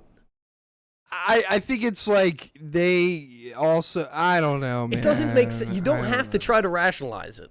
Because it doesn't make sense. I do have to try and rationalize it just because it's like a Tolkien lore thing. Like but does it say in Tolkien lore that the elves get undressed on the boat as they stand stoically? Yeah, it doesn't go into like detail of that. But that's what I'm saying. Like the So at the end of Return of the King, you know how, or at least the extended edition, you know how like Bilbo gets on the boat? Yeah. And he leaves with the elves? Right. It's the same thing. I get that. I mean, that's just what I'm saying. Just the way it's they like depicted the guys who take Bilbo there, I think that they stay there too. I think that's how it goes. It's like, and the reason that they do that in the Fellowship is because Sauron's evil is so pungent. Evil. That they, like, Arwen is dying because of the evil that's stirring in Middle-earth. That's why Elrond doesn't want her to stay, is because her power as an elf is leaving her because of the atmosphere that she's in. There's no more light in Middle-earth by the Return of the King. Was destroyed. Correct. And that's why she chooses to stay, is because she has hope that Sauron will get destroyed. Right. Because she sees premonitions of her son and Aragorn as king and all that type of shit. But Elrond thinks about it from a more, I guess you would say, logical well, yeah, like the whole thing, like that's all gonna fade, and you're gonna be left here by yourself. Yeah, but he also doesn't have a lot of faith in the Fellowship. That's what I'm saying. Like, yeah, well, but because at that point they're all spread out and everything like that, and they don't, and nobody in Return of the King, nobody knows if Frodo is actually getting to Mordor or not. They don't know. Right. That he's the last thing that they get is a report from Faramir saying that they were in Minas Tirith and they went up the tunnel next to Minas Morgul. Right. And that's why Gandalf is like, you need to tell me everything you fucking know, because we don't know if he's there or not. Right. Like, we don't know if they're dead. So, yeah. So the Return of the King's all based around faith. Right. Is what it's encompassed of. Now, that's something I don't have in this show. Agreed. Yeah. So yeah, I just that's where I was just saying it just didn't make sense to me. Like you have the workers, and then they went through the thing, and then I'm like, they're gone. They're all gone. Just like we were talking about earlier in a Jackson film, they would have. I was wondering how far the undressing was going to go. Damn tits. But yeah, so it's one of those things where in a Jackson film, there would have been some preface on that, like one of the workers would have talked to them or something while they were, getting undressed and stuff like that, and being like, okay, like blah, blah, blah, blah, and and then whatever. So grab my hand, fuck you. Yeah. So I don't know. I just, in regards to the show, it's bad. I don't like it. It's below average to me, and it proves that you can pour in as much money as you want as a studio. If you hire the wrong people, the job will not get done correctly, I guess. How do you feel about the Hobbit prophecy? What? With the book and all that shit? And it's like, hey, there looks like a dude with the antlers and dumb. Now 2 wolves. Stupid. These guys are strange. I gotta be honest. Every single thing about the Harefoots, I hate. I hate them. Yeah. I hate them. I mean, it's dumb. You could call people Brandy Book all you want. Doesn't make me like the character. I don't give a fuck. Yeah. I want Sauron to come through that town and just wipe them all away. I don't care. I really don't. The dad, like, with the pillar thing. Oh, my foot! Yeah. Fuck you. Should have been an elf. Yeah. Facts. Yeah, so I mean, like stuff like that. It just, I don't like it. Yeah, I don't like the show. I think it's boring. I'm really not looking forward to next Thursday, to be honest. Again, I am. I just want to see what stupidity lies lies ahead. No. Yeah, I don't care. I want to laugh. See, that's the problem. It's like I take shows I that are shitty, I can't like She-Hulk 2. laugh. It doesn't. Well, it's kind of. I laugh at just how stupid it is. It does make me a little angry, but this show, like. Yeah, dude, I fucking hate it. I fucking hate it. Oh, I can't wait till it's Gandalf. Yeah, that's the other thing too. Is it's like I know it's gonna be Gandalf. Like I have a big feeling that it is gonna be him.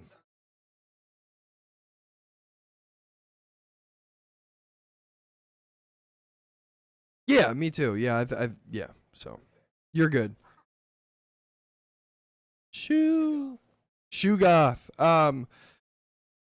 Yeah. So, Rings of Power. Check it out. Tell us what you think. Let us know. We're not really fans. It's just, yeah, man. I don't know. In regards to a studio and stuff taking the reins of stuff like this, it's lackluster. So, who knows? Maybe it'll get good later on. I don't know. I doubt it, though. I think when Mike gets back, I'm going to step out for a quick minute, too. And then while I do that, I'm probably going to get him to talk about the House of the Dragon episode that we watched last Sunday. And that is airing a new episode today. And I think today we're getting a action-packed fucking Crab Boy episode, which is going to be super tough. And yeah, I'm going to let you take the reins while I talking House of the Dragon? Yeah. You take over for a minute. Yeah, House of the Dragon, man.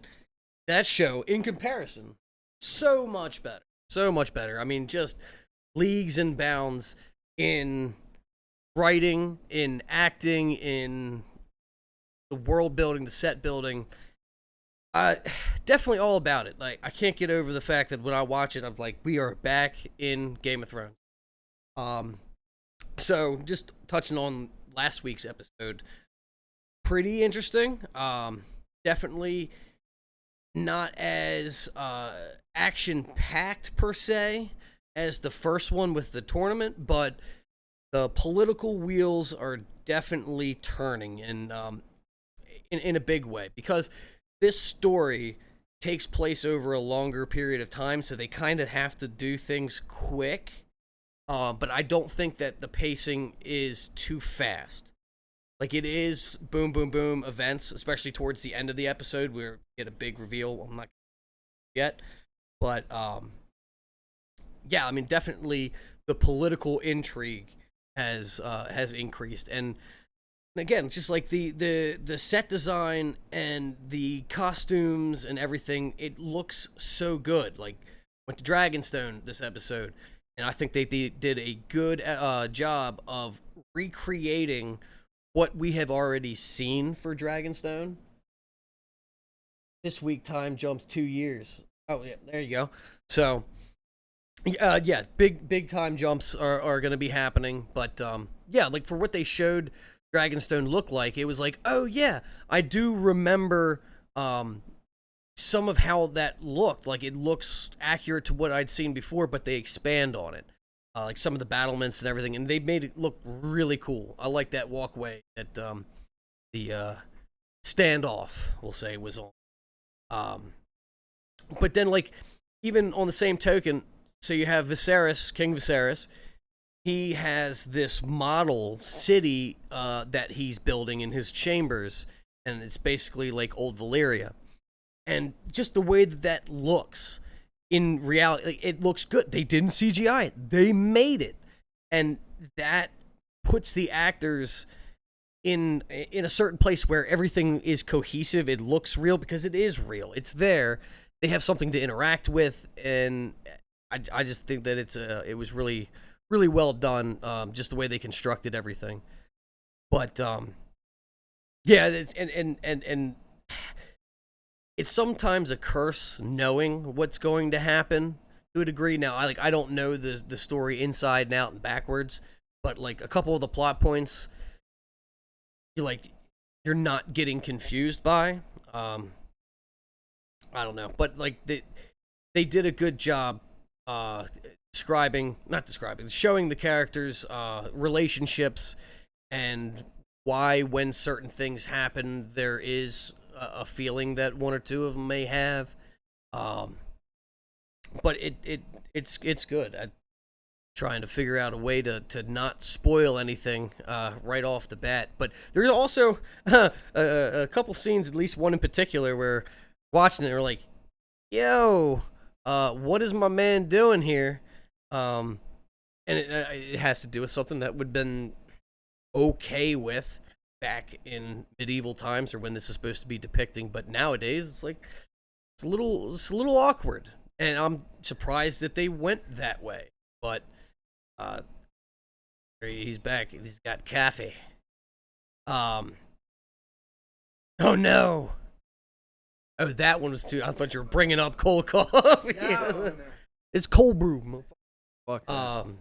But yeah, so like there's definitely an instance where you're like, what's going on here? And you see Viserys's apprehension to go along with said plan, which is why he doesn't end up doing it. But yeah. So I was just trying to do like non-spoiler stuff and I was whatever. watching it. Okay. Yeah.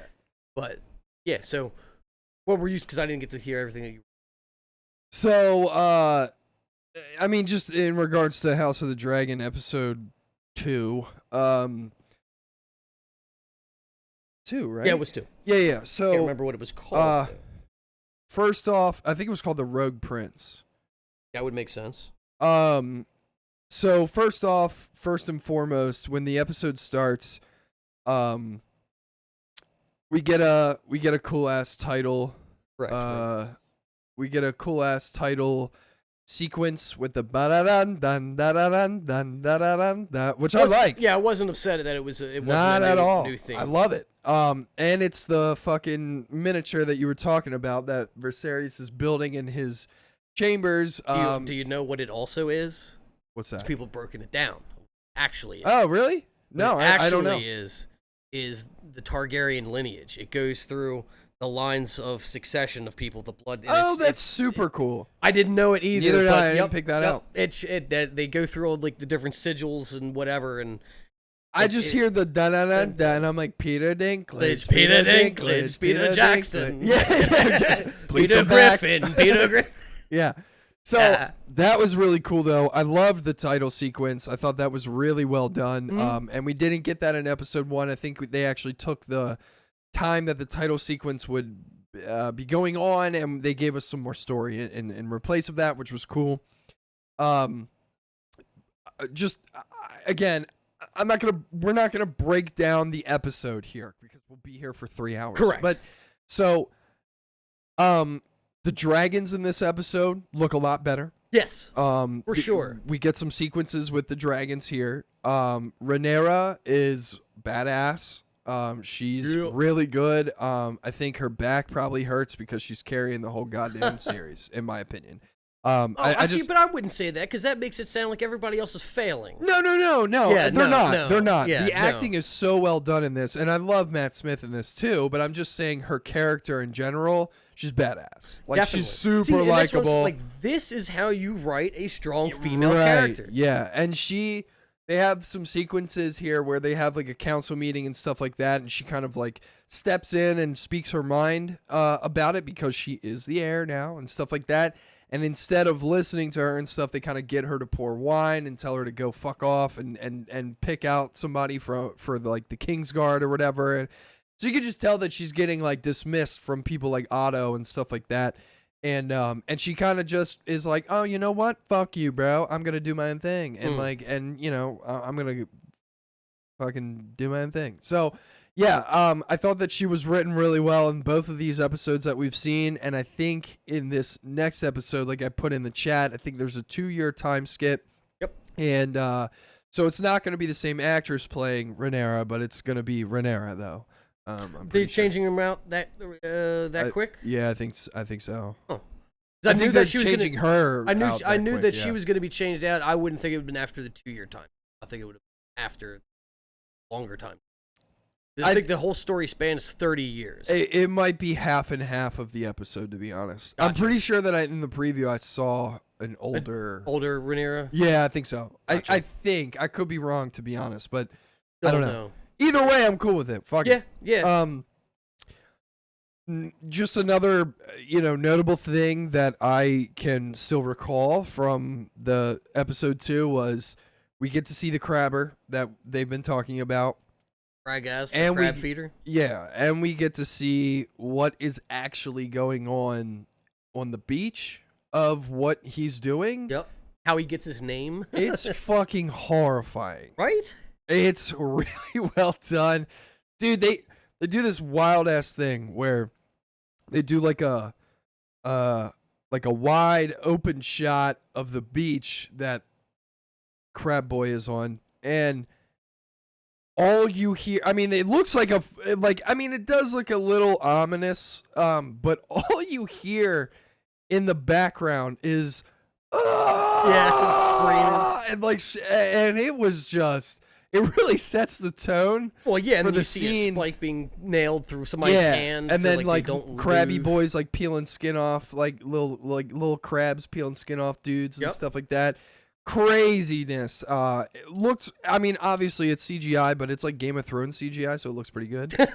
So it's like very well done. The crabber looks crazy. Right. So on the crabber, if you knew or not, he supposedly, or he not supposedly, he does. He has grayscale.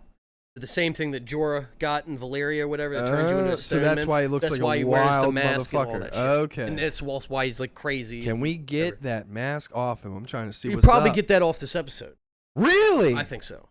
From what I've seen on, and you've kind of called a lot of shit. I know you. That's I know what I you was read saying. the It's books. a curse of knowing what's going to happen to a degree. But to me, as a viewer, when you call something out like that, and then they do it, you're like, well, whoa! for me, I'm like, okay, they're going to this. They're sticking to the source material, which is cool. I like that, and I get excited when you're like, yeah, we're probably gonna see the crabber this episode, and then that was what I said. I was like, it's gonna start out with the crabber. Yep, and it did, sure and enough, I was like, boom. what the fuck? This is crazy. So really well done so far. I think it's really a tense episode too. We get some cool ass scenes with the queen who never was. What is her name? Rhaenys. Rhaenys. And Rhaenyra, and they're kind of like verbally battling each other in this scene, and I thought that was really cool. Really cool instance of Rhaenys. Yes, right? Rhaenys. Okay. Yep. Rhaenys telling Rhaenyra kind of how she has, over the course of her life, how she's seen things go with the council and King's Landing and stuff like that.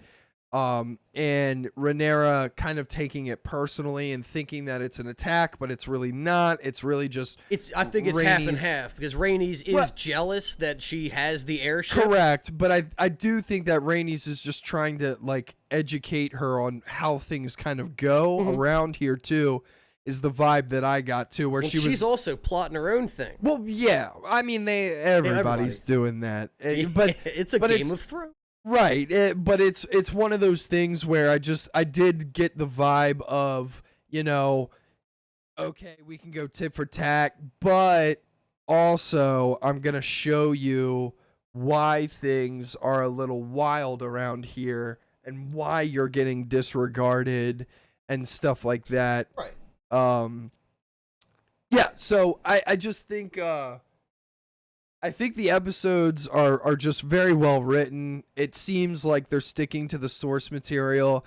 I actually saw a pretty interesting interview with George R.R. Martin about House of the Dragon, about the actual dragons, and why some of them look different and stuff like that. There's different genealogies. Yeah. Well, and it's also their environment that they got brought up in too.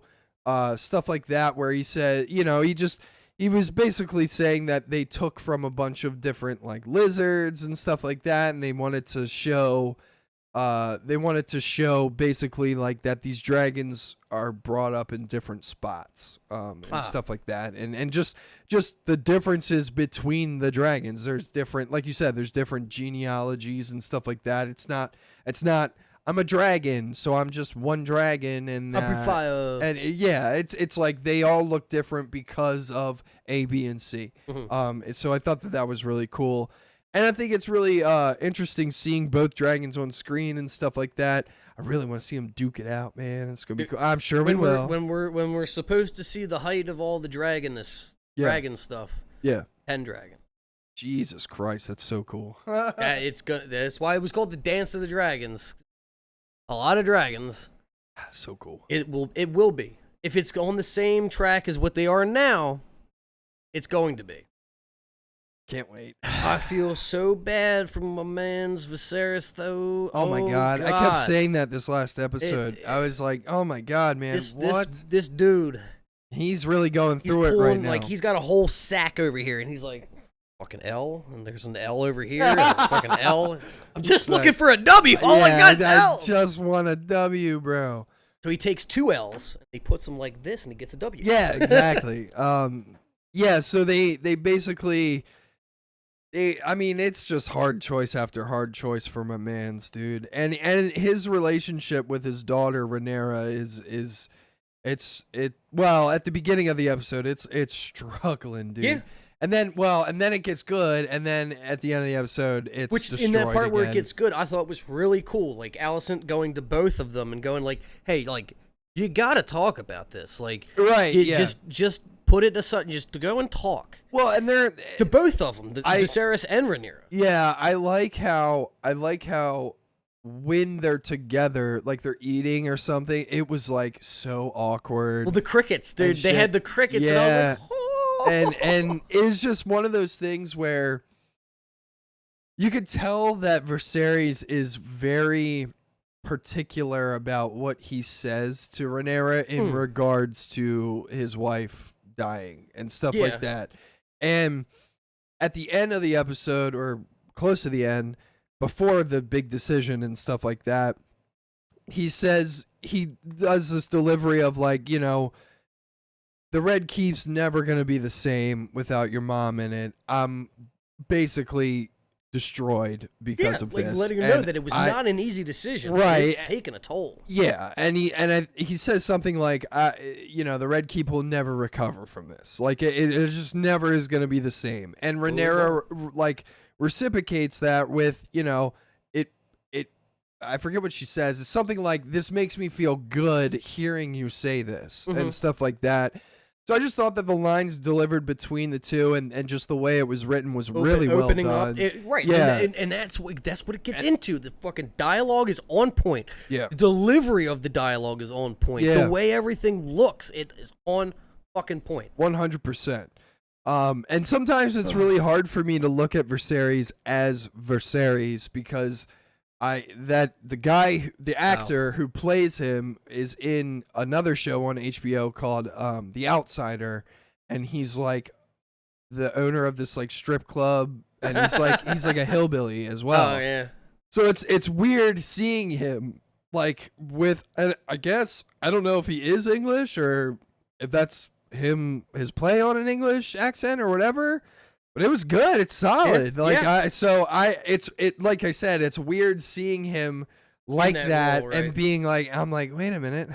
You should be owning a strip club, Yeah, right? that's not you. So anyway, but yeah, I thought the episode 2 was really well done. Super, super strong start to the series again. I think this episode, I mean, and that's what I thought with an episode with very minimal action in it. it held was attention super entertaining the entire time. Yeah, and I think we did the thing as well again this week where it was getting so good that I dragged my mouse and I literally said to everybody, I'm like, "Fuck, man, we're 45 minutes through, dude. Yep. Like, there's only 15 I left." did too. I'm like, "Oh, fucking halfway. God damn it, man." Yeah, and then once the episode ended, we're like, "Holy shit." We watched the inside look of it, which That was cool too. I loved that too. It was I love really doing good. that. I love doing that. And then I finessed Mike into watching a preview for the next week's episode, and we were depressed after that because we wanted it to be out now. Yep. We wanted it to be today. It's only a couple hours, and it's still not soon enough. Yeah, I know. Yeah, and just because the preview for this week's episode showed a lot of action, I think there's going to be a big ass fight. It's going down, and there's dude. dragons in the next one too. Crab Feeder's getting his ass handed to him. I'm telling you. For real? I think so. Because like we saw at the end of the episode, Corlys Valerion was talking to Daemon like, Yeah. yo, You're gonna take care your of foot this. down. Well, yeah, I mean, he got snubbed, and he's like, okay, well, who am I gonna back now? Yeah. So, And when he gets snubbed, I thought his reaction was gonna be overplayed. mm-hmm. Like, I just thought it was gonna be overdone. Like I was like, he's gonna like flip over a chair or something like that. No. And he does it pretty professionally, where he's just like, "What? Like, what the fuck is this?" Right. Like, and then he gets up and leaves. Yep. Because he was like, I'm not going to say anything to get my head chopped off. Exactly. I'm going to do something about this. Yeah, I'm gonna go in the shadows, and I'm gonna meet with Daemon, and we're gonna ally our forces, and we're gonna make King's Landing great, my man. Yeah. And stuff like that. And so it's like things like that where the collusion and stuff like that that's happening right now in this series is very interesting to me, and I like it. I think the motivation, especially with the decision. Well, I told you ahead of time, right? What? Didn't I tell you what the decision was going to be? Yeah. So you knew kind of going in. I think because I was like, who the fuck is her and why? Like, and you were like, oh, she's like pivotal to the story. I'm like, oh shit, okay. So, but like, yeah, if you didn't know that, and then when that scene came about, and all, it's like, what? Right. And all the other characters are in the same boat. They're just, what? The story just took a turn here. Yeah. Where and you again, just don't expect it. You don't expect it, but when it happens, you're like, I empathized with Viserys. I was like, dude. Yeah. I mean, well, I mean, with his choices. Well, yeah. I mean, they gotta. they got this great ass scene where he's walking with his niece It's a great in the wherever they're like walking in like the courtyard or his whatever. niece. Isn't it his niece? Oh yeah, I guess technically, well, it's his cousin's, his second cousin. Okay, yeah. Rainey's well, is whatever. his cousin's, and it's her daughter. Okay, so second cousin. Sorry. But yeah, so he's walking with her, and A 12-year-old. yeah, well, right, and it's just you could just tell that he's not into it, like No. he's not comfortable, Right. and you know, it's just the lines delivered between the two. Again, just makes you feel for Viserys so Yeah, much, where you're she just says, like, she says something, and then he's like, "Did your father tell you to say that?" it was her dad. Or, right. Yeah, and she was like, yeah, I mean, yeah, they did, and But he it was still cool that she was mostly like intrigued in the dragons. well, yeah, like, that was cool. 'Cause she was like, "Do you know where You know Vhagar? yeah, do you know where Vhagar is or whatever?" And Which is the biggest dragon that still exists. and he was like, "Well, there've been reports that he's been out east or something like Chilling. that." And yeah, and she was like, "But do you know where he is? Like, that's pretty Right. cool." And he's like, "No, I don't know where he is." But you get a sick ass line of like, the whole thing where it's like, I think we should join our houses, blah blah blah blah blah blah. And he's like, "Did your dad tell you to say that?" And you can kind of, I don't know if she answers yes or whatever, but you could tell that she's like, "Yeah." right. And he's like, "Well, what did your mom tell you?" And she's like, "My mom told me I wouldn't have to bed you until I was 14.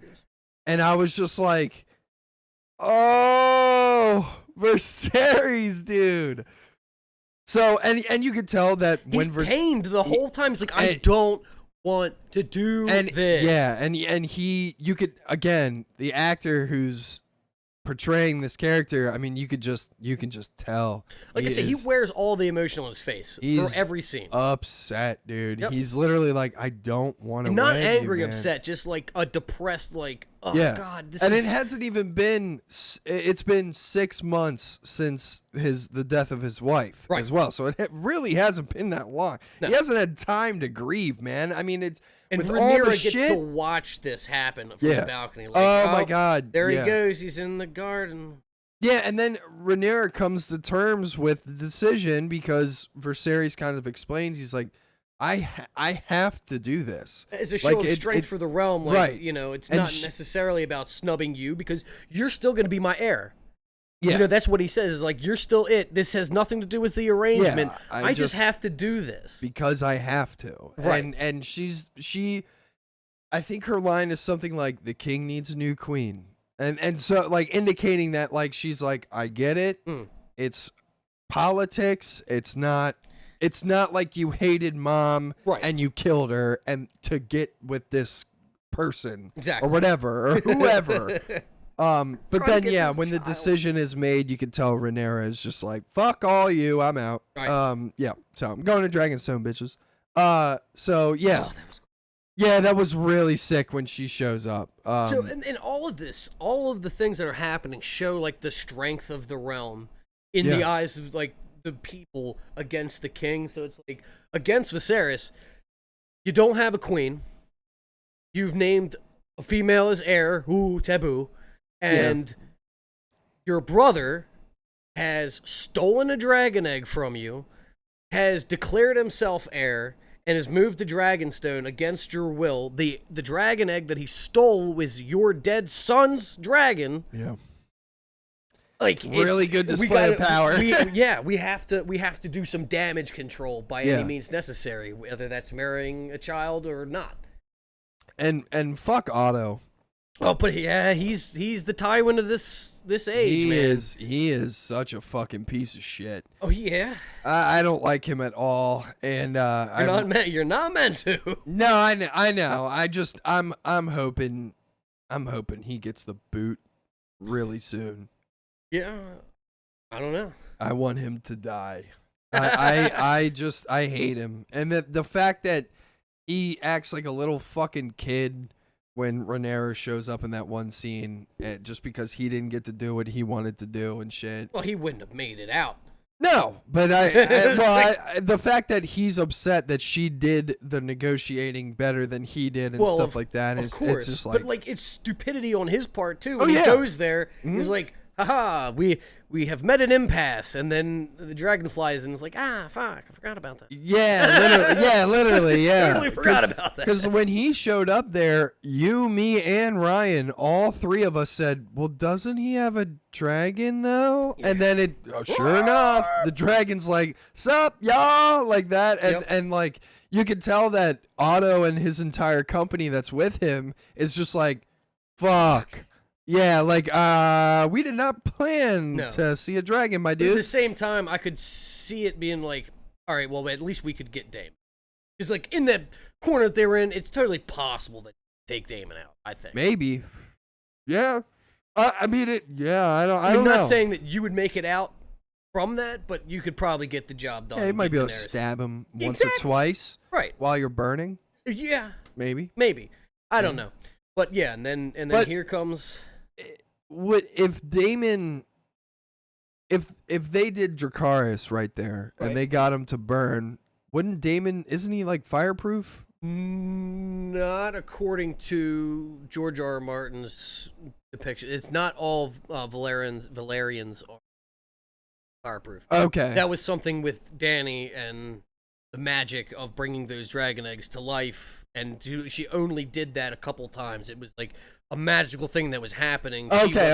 Always. Oh, all right. So but it's not again, like she's like, haha, right. Or like, yeah. Even though they kind of did do that in the first episode of Game of Thrones when she's in the bath and it was like, it's hot, and she walks in anyway, but. Oh yeah, like, yeah. You're right. It was supposed to be like these pivotal events of when she's fireproof is a magical thing. Right. Yeah. Which that's fine. I just wasn't sure about that. So it's not supposed to be all Valyrian. Gotcha. Okay.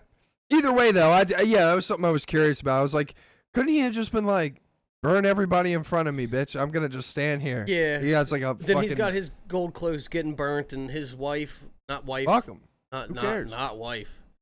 Not happy. Yeah, she's really pissed off. I was confused at that too, at like the beginning, because he sends a letter saying like, "Hey, this is my new wife. She's with child. Well, we're going to be married. Viserys, come to our wedding," which is like, no, you're gonna kill everybody there. I've heard of the Red Wedding before, even though it's a couple hundred years from now. But like, yeah, come to my wedding, and she's pregnant, and neither of those things were true. She knew not a word of it. Yeah. The other thing too was, I felt like she could understand Valerian language too. She might. Yeah, because like when Rhaenyra was talking with Damon and they're both speaking in Valerian, I was like, not Elvish. Right. Yeah, but it would like pan to her, like, or you would see her in like the background and her facial expressions. Yeah. I was like, does she know what they're talking about? I think that she very well might. I mean, being the paramour of Damon, I'm sure he's teaching her the either language. That, or I mean, if she's from Volantis or whatever, there's very well. That's easily true. could know. Yeah. Yeah, but I loved that dialogue between Matt Smith and Rhaenyra, where they're just speaking in Valerian in front of everybody, and nobody knows what the fuck they're saying, and she's just basically like, if you're gonna kill me, just do it. Yeah, right. Like, fuck you. But he doesn't want to. He respects her too much. Right. And I thought that was cool, like just the way he walked off and then tosses. I love that too, where he's just like, fine. God damn it, like. Yeah, I love that too. Where especially because she's like, dude, that's my brother's egg. Yeah, like that. I mean, you could have taken any other one. Yeah, but your brother's not gonna use it. Oh. Yeah, right. Yeah, he's like, you grew up with an egg or in your crib. I want my son to have this. But you ain't got no son yet. Right. She ain't even preggers. That's true. So fuck you, dude. Right. Yeah. So all in all, the episode for me, even though it was dialogue filled, it was a 9. Yeah. It was a 9. I mean, the show is just so much fun to watch. It is so good. I love it. I'm glad that I can be invested in this world again. I know. It's weird how they sucked you back in. It's like how Destiny did it to me. Nothing. It just took the first opening scene essentially. I'm like, oh, we're back in. I'm in. Yeah, I'm in. We're in. Yeah. And again, I just think that gets to the whole thing. And we got 2 articles to go over with House of the Dragon. If you didn't see in the notes. Okay. Yeah. but like gets to like that whole world building and how they were able to do it. How you can look at a still shot on screen and go, it's Westeros. Yeah, without any CGI maps coming into play. Oh my god. Yeah, no, We're not past gonna. that. Yeah, we're past it. Dude, oh my god. Yeah, but they do it well. An opacity overlay Yeah. with mountains. Yeah. Dumb. But yeah, They do it well. They do it so fucking well. And yeah, it's just every bit of it is immersive, and I love it. And I love what they did. Me too. Props to you. Very much so. Can't wait to Props. see what merch and all this comes out from this, because I might have to Might have to buy it. buy it. Yeah, man. Maybe probably a new mat in the studio. Well, New it'd be the 3D same map. It would be the same. Nothing's changed. Oh yeah, that's true. So all the places. still Maybe the a same. miniature of Valerian, like. Oh, I got I no almost said room he for sealed this her, stuff. like Viserys. Sealed. Yeah, like Viserys has. That would be cool. Yeah, That'd be sweet. I don't know where I'd put it. Yeah, I don't Need know. another that house for all this that stuff. thing is huge in the show. Right? It's like the whole entire Red This Keep, whole dude. room, like, yeah. Yeah, I was like, Jesus, man, this thing is massive. Oh yeah, and he fucking drops one too. Oh, and it breaks a wing. Good man. foreshadowing. Oh, I didn't even think about that. And then she comes by and is like, "Hey, I got it fixed." yeah, and he's like, you looking good, Yeah. girl. You let me. I'm 100% in Viserys' camp on that. Allison to me, oh my god, I am an Allison fan for sure. Besides the fingernails, like you fix those things. But Yeah, I could bro. look past that. Yeah, I mean, hey, bro. Yeah, I was like, damn, bro, you're letting him play Warhammer? That's crazy. Oh, she's playing Warhammer. Yeah, yeah. You know, I I was like, it was funny because like he's like, this means so much to me, and I'm like, yeah, man, it's like when a nerd like gets like a new Warhammer figurine. exactly. And then Like they I paint spent like them and- 10 hours yeah, painting this yeah, thing or whatever. Right, yeah. And then you drop it, it shatters. Yeah, and she's like, don't worry, I went to the Warhammer Games Workshop store and I bought one Got some for die you. cast glue and I put it Yeah, back yeah, together. yeah. Or what did she say? It's like I got a stonemason to mend it or Yeah. whatever, and God only knows what the fuck that even means. Like I don't know what a stonemason does in regards to like mending that. Like Probably heat rock and like get back together. I didn't even know you could do that with rock. Oh yeah, Wow, I learned something. new today. melt the shit, Sure enough. Okay. whatever. Or it's just like a spackle of concrete and kind of like Yeah, like a yeah, super glue that- kind of yeah, thing. Like right, they right. easily could do that too. Who Hey, knows? man. I don't know. But she fixes it. Yeah, she And he's does, like, and he, "Hmm, yeah, you can tell that he's you're like, not." you're 17, or however. I think old in the they book are. she's 14. Yikes, dude. But they obviously aged everybody up for this show.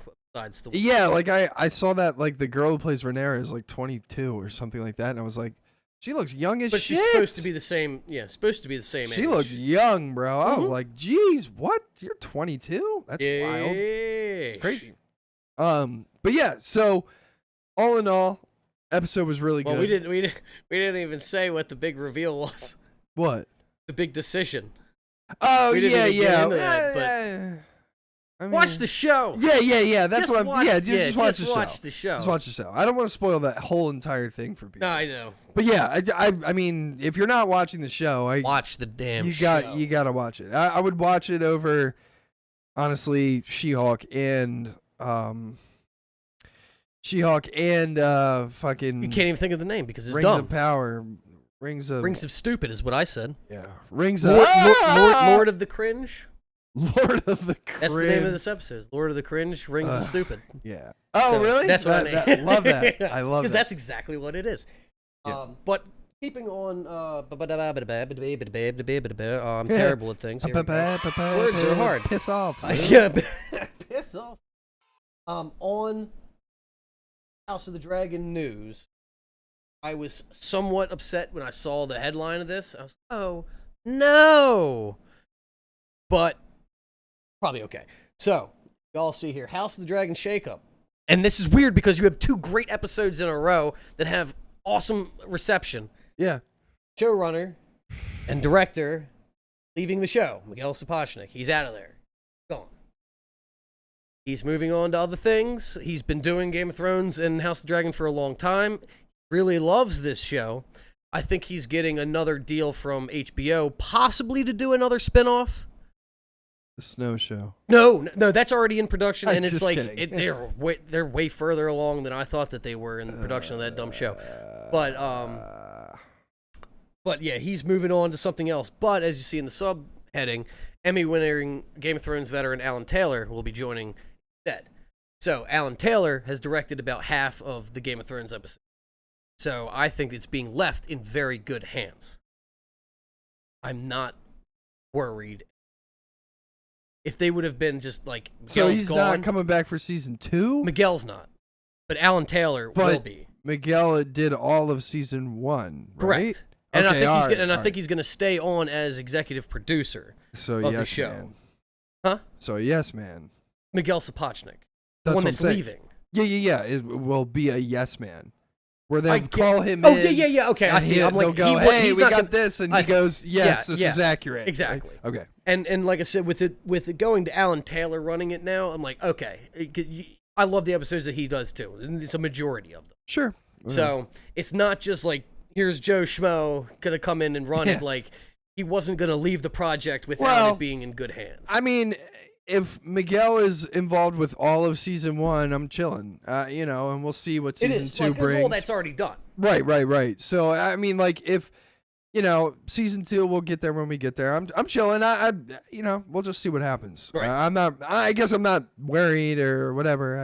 When I saw that he was leaving, I was like, oh no. But then with reading the article, I was like, oh, Alan Taylor's coming in. Okay, we're good. Right. So, little bit of a shakeup. It looks weird because of its new show and it's like being received so well. So like, why would you be leaving?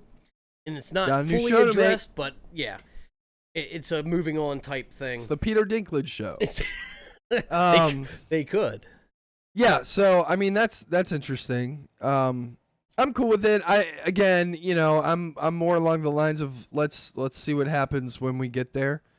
Yeah, of course. But this article I'm excited for. I'm stoked. I agree. I saw that. I was like, wait, what? Yeah, and I'm thinking that she might be a witch in the show. She might be. The red Melisandre. witch. Yeah, that's what I'm thinking too. I mean, they look identical. Yep. I think that's a very big possibility that's who she's playing. That'd be cool. And that would again then tie into with Game of Thrones. Get naked on the show, please. Please. Oh, well, it's not that it doesn't have history of Melisandre getting naked, so. Yeah, well, Elizabeth Olsen's also got naked in some other films, so please, just one time, please. Just one. Hey, listen, bro. If that's how we're introduced to her, like getting out of the bathtub and putting on the glamour thing or whatever. Whatever, dude. I don't care. I mean, just cool. don't. Not the old lady. I don't want to see that. No. I'm not saying that. I'm saying Elizabeth Olsen. I know. I'm saying to like Elizabeth Olsen. I'm saying to like fucking connect. Oh like yeah. Not the old Melisandre, but you get like we've seen her in the bath before, so like that would Give me be something a I cool, can pause on the TV. Woo, boy. And this is the show to do it. This would be the show to do it. All jokes aside and everything, though, I am stoked that she's potentially coming to the season, and it'll be cool if she is Melisandre. Yeah. I think that would suit her very well. I agree. Yeah. And also, like, get naked. her coming over there and being like, yeah, this is where it's gonna happen with somewhat of the people, but not exactly. Right. Something's not. I'll be back. Right. Yeah. And that's when later she And comes she's back like, to "Yo, Dragonstone. Baratheon, my dude, what's good?" Was good. Yeah. I'm stoked for that, though. I think that again. I think that she. I mean, she's already been playing Scarlet Witch for so long that it kind of goes hand in hand. Mm-hmm. I'm into it though, and I think that she's a really good actress, and I think that she's extremely talented, and it would be very cool to see her in other things. I know that she's in another show. I think it might be on HBO or coming out on HBO. Huh? Oh, it's something like where I don't know. I just remember seeing her in the teaser trailer or something where she's like, "I really like you. Would you be interested in having an affair?" Is like the line that she does in the teaser. I don't know what show it is, but I know that I've seen her in newer things now, like where she's in newer, like obviously because time's opened up. Not well, yeah, like she's not in Marvel anymore that we know of. So, that's what you think. Yeah, right. So it's just cool seeing her getting more work and stuff like that. Very interested, very stoked on it. Can't wait, and keep killing it, House of the Dragon. I you guys started off strong. I'm hoping it keeps it going. It's gonna be so sad. Right, already today I know there's an hour, running more. There's only gonna be another like 5 more hours after that. But it's fine. You know why? And then long. We got drought. off tomorrow, brother, and we can. Long drought. What do you mean? I'm saying between seasons. Oh, it's gonna yeah. be like, I want this, and then Probably 2 5 years more or something. hours of it, and then long winter time. Don't even think about it. Don't even think Don't about even. I barking. see it in your eyes. Yeah. Yeah. Should No, I you bark? shouldn't. I'm not even gonna look at. Yep. Hey! I didn't ask for this, okay? Every time. Hey. Go in that room, look out the window. You stay right there. But yeah, all about Elizabeth Olsen joining. Besides Melisandre, I don't see a character to do it. I don't know. Yeah, me neither. And especially it would be a younger Melisandre as well. So, Correct. Yeah, I think that it would be interesting to see her in there. So we'll see what happens. Yep, it would be a departure from the books, I believe. But at the same time, meh. Yeah, I if don't you think do it well, which so far I have faith in what you're doing, for it. Yeah, I agree. I agree with that. Go for it. What else we got here? Oh, Jesus. Well, what is it? That's just the it's just I thought indicating they that canceled. that's not canceled. Oh.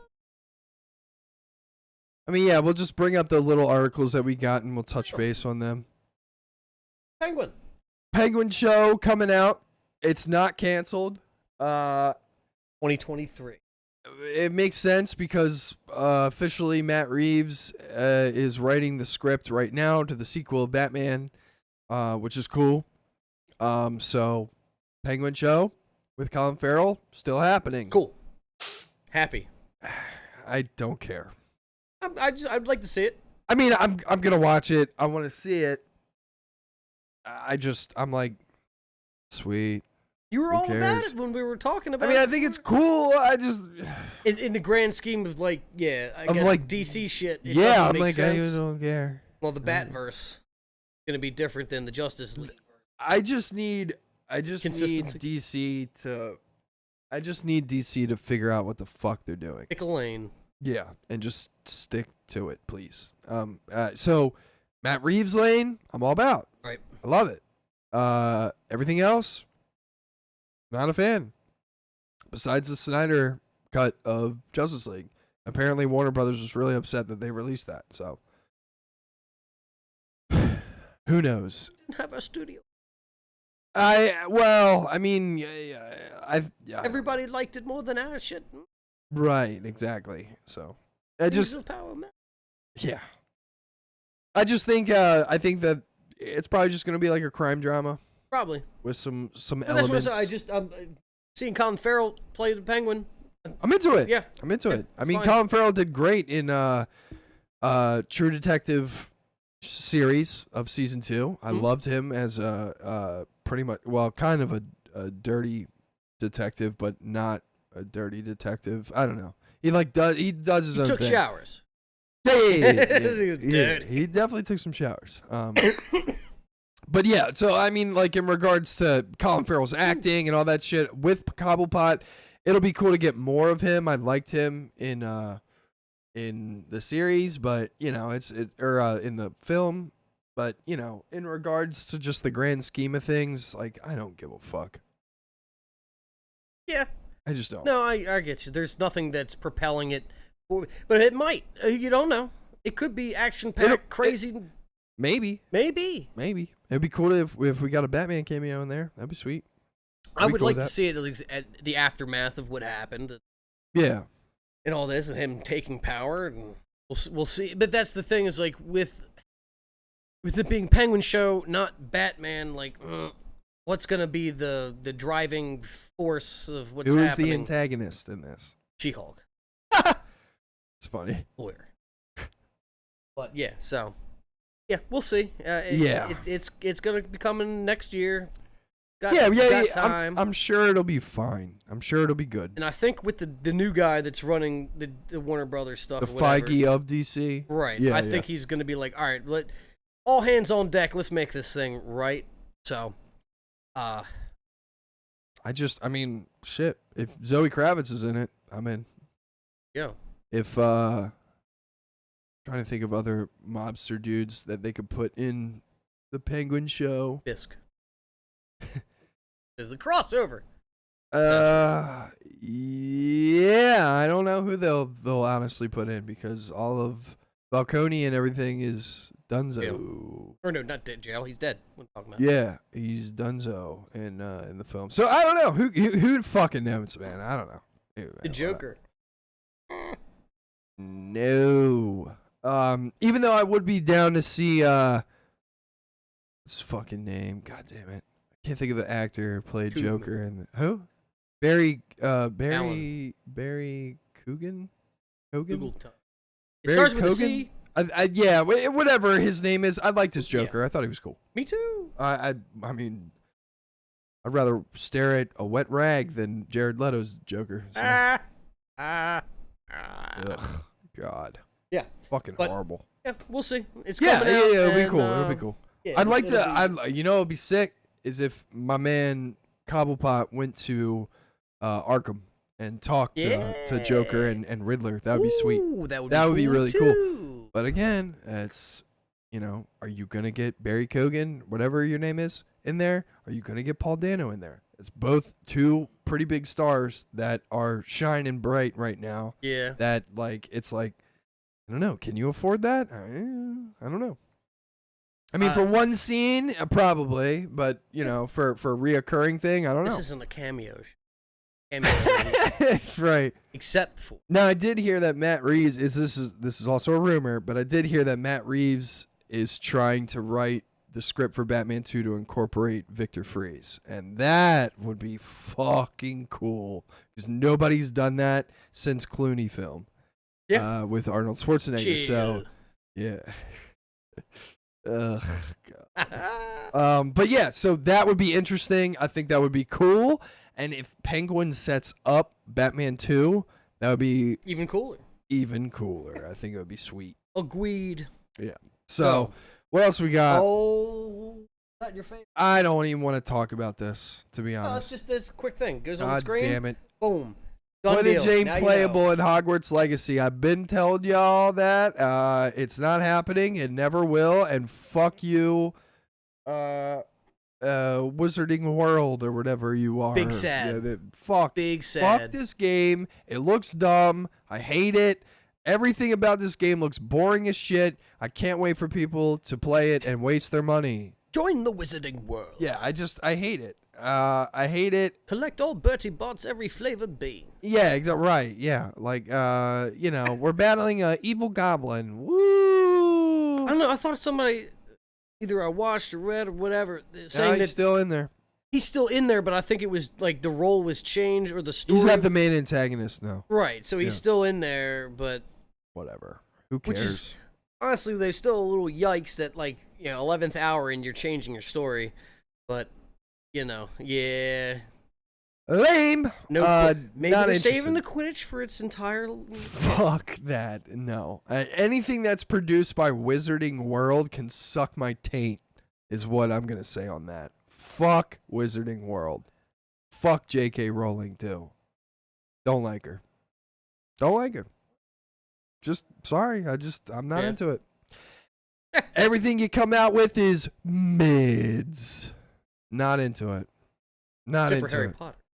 Well, I mean, all right, let me rephrase it. Everything you've come out with recently is mids. Not into it. Yeah. Just make the cursed child. Get it over with. No, we're sticking with Fantastic Beasts. Fantastic. Garbage. Garbage. It is, and like they're gonna be under a whole lot when next one's come. Well, they're got to be working on it now. You'd imagine. Your main Ain't no actors, Mads like, Mikkelsen gonna save your asses, bro. No. Fuck that. No. Well, we need to recast. What's his name now? Ezra? Yeah. No, it's not gonna work.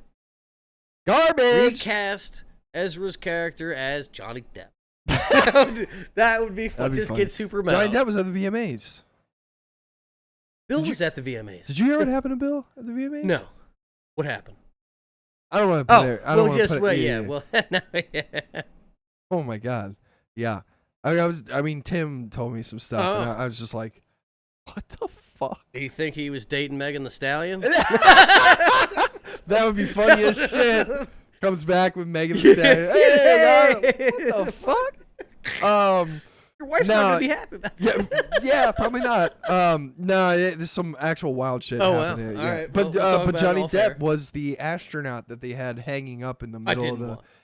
I didn't watch it either. I saw like a clip of the, like, I guess, venue or whatever, and they had this astronaut thing that was basically a robot astronaut with like a TV helmet thing where it was, like, MTV's astronaut. yeah. And at the end, I think of the show, whatever, it was like Johnny Depp for like 3 or 4 minutes, just like talking, like on it, like through it. Okay. So.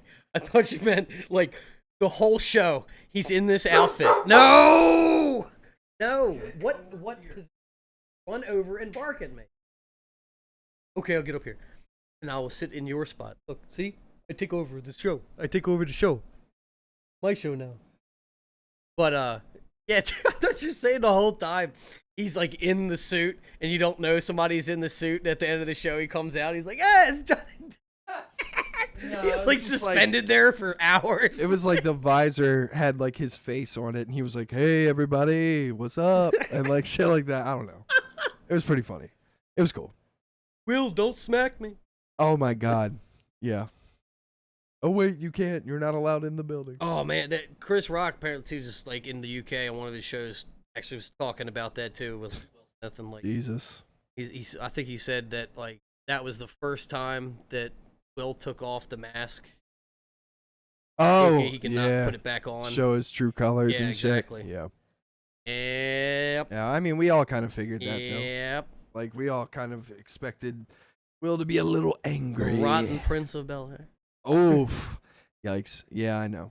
But it's true. Yeah. He had, like I said, when that shit happened, it seems like Homeboy is going through some stuff. Well, we know it. We know it. And It's out in the open. he needs to get it taken care of, and I hope he does. I love Will Smith. I really do.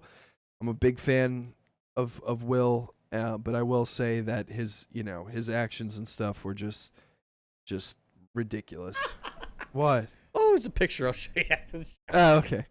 But yeah, so Quidditch isn't playable in Hogwarts Legacy. Yeah. Who cares? It'll be What in the else? pod racing game. Yeah, Jesus. Yeah. What else? Is there anything else? Oh yeah, this character here. Taika Waititi not returning for Thor 5, and I say thank God. Yeah. I just don't think that I don't think it's there, man. I think you did great with Ragnarok, and you were on a leash for that. Yep. I think they unleashed you on Love and Thunder, and I think you just bombed on it, dude. There's a lot of people his that whole personality. Well, Dude, there was a Vanity Fair like inside the episode thing with. There was one that he did by himself and one that he did with Tessa Thompson. yeah. Where they like break down a scene and shit like that, where they have the monitor and they're like drawing on it and stuff like that, and he is literally just goofing off the whole time, and she's trying to be serious and do shit, and it's all a joke. He's a to him. goofball. It's Yeah, all he's it a is. goofball. Which I mean- fine, haha, funny, but like Yeah, it's just how he works. I mean, again, I think Taika is very talented. I like most of his stuff. Mhm. I just think that Thor Love and Thunder was just too much. It was just too much Taika writing and stuff like that, and jokey jokes. Also, like, yeah, it was the jokey jokes, but that we heard that it was a long cut to begin with, and they cut it basically by half. Yeah. So that was where you sacrificed. I feel like, because I haven't seen it, but you sacrificed the good stuff for the jokey jokes. Or the more serious That's stuff. what I'm saying. Yeah, the more grounded things. What your like, actors wanted to do, or at least your one main or your writers cash wanted cow. to do. Like, Well- your writers were probably like, man, we had a great balance of jokey jokes and some serious shit. Well, what I'm saying, like with Christian Bale, like he wanted to play a darker gore, and you yeah. made him a joke, and it's like Yeah. you paid a lot of money for him, I'm sure. Oh, yeah. So I think you cater a little bit to the actor, like not entirely. I understand, but Yep. like Yeah. you got to be on the same page of things. Yep. And they weren't. So yeah, so he's not doing it. returning. And I think he was pretty upset of how the film got received. Of course. But it just again, I mean, again, I love Taika, but my man, you just can't win them all, and it just is what it is. I'm sure the guy who did Dark World probably felt the same, where he was like, God damn it, why the fuck does everyone hate this? Like, again, there are nuggets in the film that are great. Yep. And but it was just too much for me. I wasn't a fan. Hate to see you go, my man, but maybe we'll get some Korg from you. Like, you know what I'm saying? Where it's like Guest he appearance. just won't direct, which is fine. I don't need you to direct every Thor movie, man. So it's what's up. We're chilling. What the fuck is this? Apparently nothing.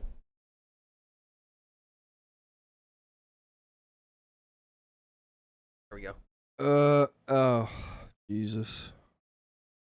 It aggravates me to no end. James Gunn blames unprepared directors for the failure of big budget movies.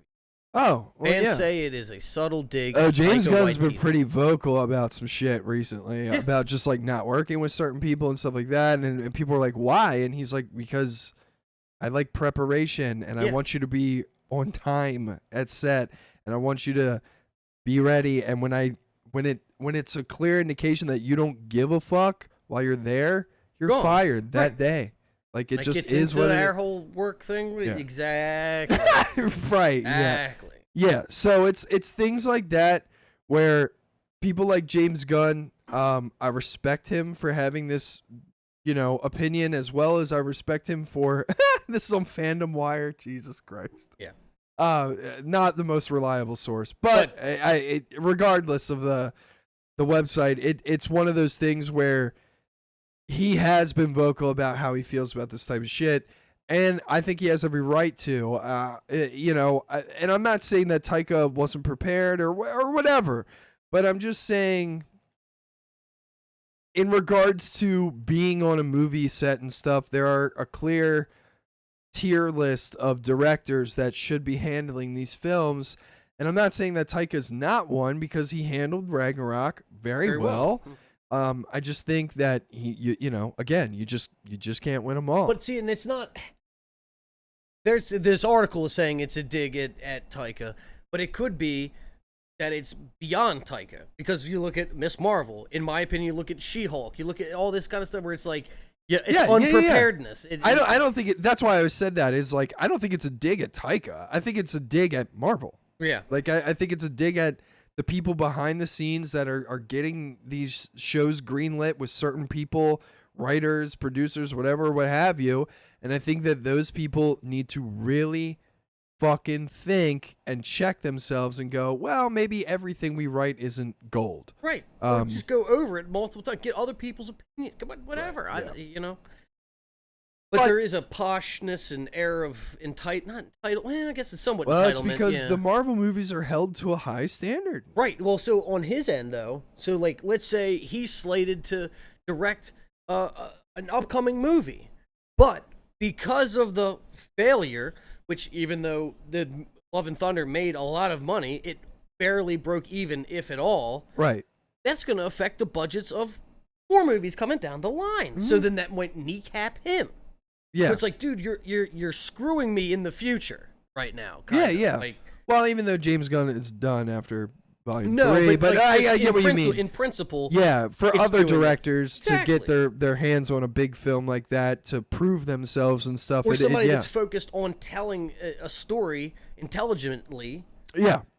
It's upsetting. Like, dude, I put so much work and shit into this, and like I think And out now all I these can't different. because your movie failed. Like, and because they don't have, for Thor 5, maybe the budget will be smaller. Right. I don't know. Well, You're yeah, right. the chains just tightened on the leash there. God damn it! Like Right, we had so much slack, and we were able to go over here, sniff over here. We go sniff over here. Right, now we're man. on the side of the owner, like walking around, Yeah. walking the dog reference. I know. I was gonna say I can feel Zoe looking at you, being like, "I know what you're talking about." Tyler does that with me all the time.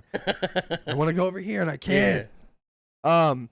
But yeah, so it's one of those things where I think, in the grand scheme of things, this is a good move. I think Taika stepping down, and I don't know if it was like a phone call to him being like, "My dog, you are not coming back," or if it was a phone call from him to the studio saying, "I am not coming back." Right. Either way, I think it's a good move. I think Taika needs to focus on other projects that are Taika-ish, if you get me. So it's like, make some. You know what I would have loved? I would have loved for Taika to be a part of She-Hulk.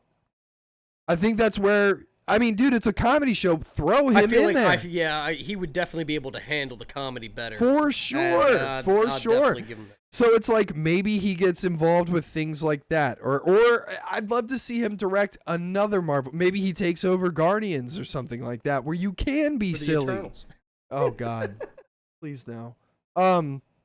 But yeah, like I would love to see him take over another character where you can be a little silly, or maybe he gets incorporated into the Deadpool movie as a writer or something like that. I'm just I hope saying. not. I want know. Ryan Reynolds to helm the comedy on that one. I think Taika plus Ryan Reynolds and other people who have been involved with Deadpool, I think all of them in a room would generate something pretty good. I don't. That's what I'm saying. I'm trying to think of films where he would flourish in them, and I think Thor. Even though they've changed the character of Thor and made him, at least in my personal experience, a lot more likable. Deadbot. I think that it's time to get Thor in a serious role now, where he's a little bit more grounded. I just don't see how you're going to do that with Eternity. Well, I don't see how you're going to do that with Thor now. Yeah. Thor is a super big joke by the end of the film. Yep. And for me, it's a pretty deep hole. It's my upstairs roommate. I know. The noises today. I know. Welcome to my life. But yeah, so I think that in regards to different characters and stuff, there's a lot more things that you could do. Okay. If they made a Squirrel Girl movie, like that might be that would be a that Taika would be product. a Taika movie, and I think it would do really well. To be honest, and she's awesome in the comics. She's super cool. So he's not interested. Well, Zoe, And again, she might have Zoe's very squirrel in the critical. lake. Zoe's very critical. I mean, it's she likes what she likes, and she wasn't a fan of Love and Thunder either. She fell asleep during it. So I was watching it on. You watch it again? Well, I like turn it on for like background fodder. Fodder. Cannon fodder. Cannon fodder. Background fodder. Yeah. So I mean, yeah, but in regards to just Love and Thunder, I just think it was a miss, and it is what it is. Yep. That's what it be. Oh well. Indeed. All right. We got nothing else, right? Yeah, no. Hell yeah, brother. Yeah. Yeah. Cool. Hell yeah. Can't wait for tonight. Yeah, can't wait for House of the yeah. Dragon, dude. First Can't of wait to his be name off or tomorrow too. Let's second of his go. name? Oh yeah, Labor Day. Super stoked on that. Everybody Cool. enjoy your Labor Day. Yeah. Have a good time. Don't be wear safe. white after it. You're not allowed. I forgot about that. Not allowed. Yeah, man. I So don't what? I don't even care if you're a doctor. Like, no white. Not allowed. Wear black coats. Yeah. The day after. But yeah, so everybody enjoy your Labor Day. We got House of the Dragon. We're gonna do some She-Hulk stuff. We got Rings of Power. There's a lot of stuff to watch. We got Mr. Robot as well. Oh, tomorrow, Mr. Yep, Robot. tomorrow. Super stoked. Can't wait. Yeah, man. So it's gonna be a fun week. We're gonna come back reporting what our thoughts are on the next episodes of the shows we watch it, maybe. So Bam. yeah. Cool. Yeah. All right, everybody. Well, peace the fuck out. We out.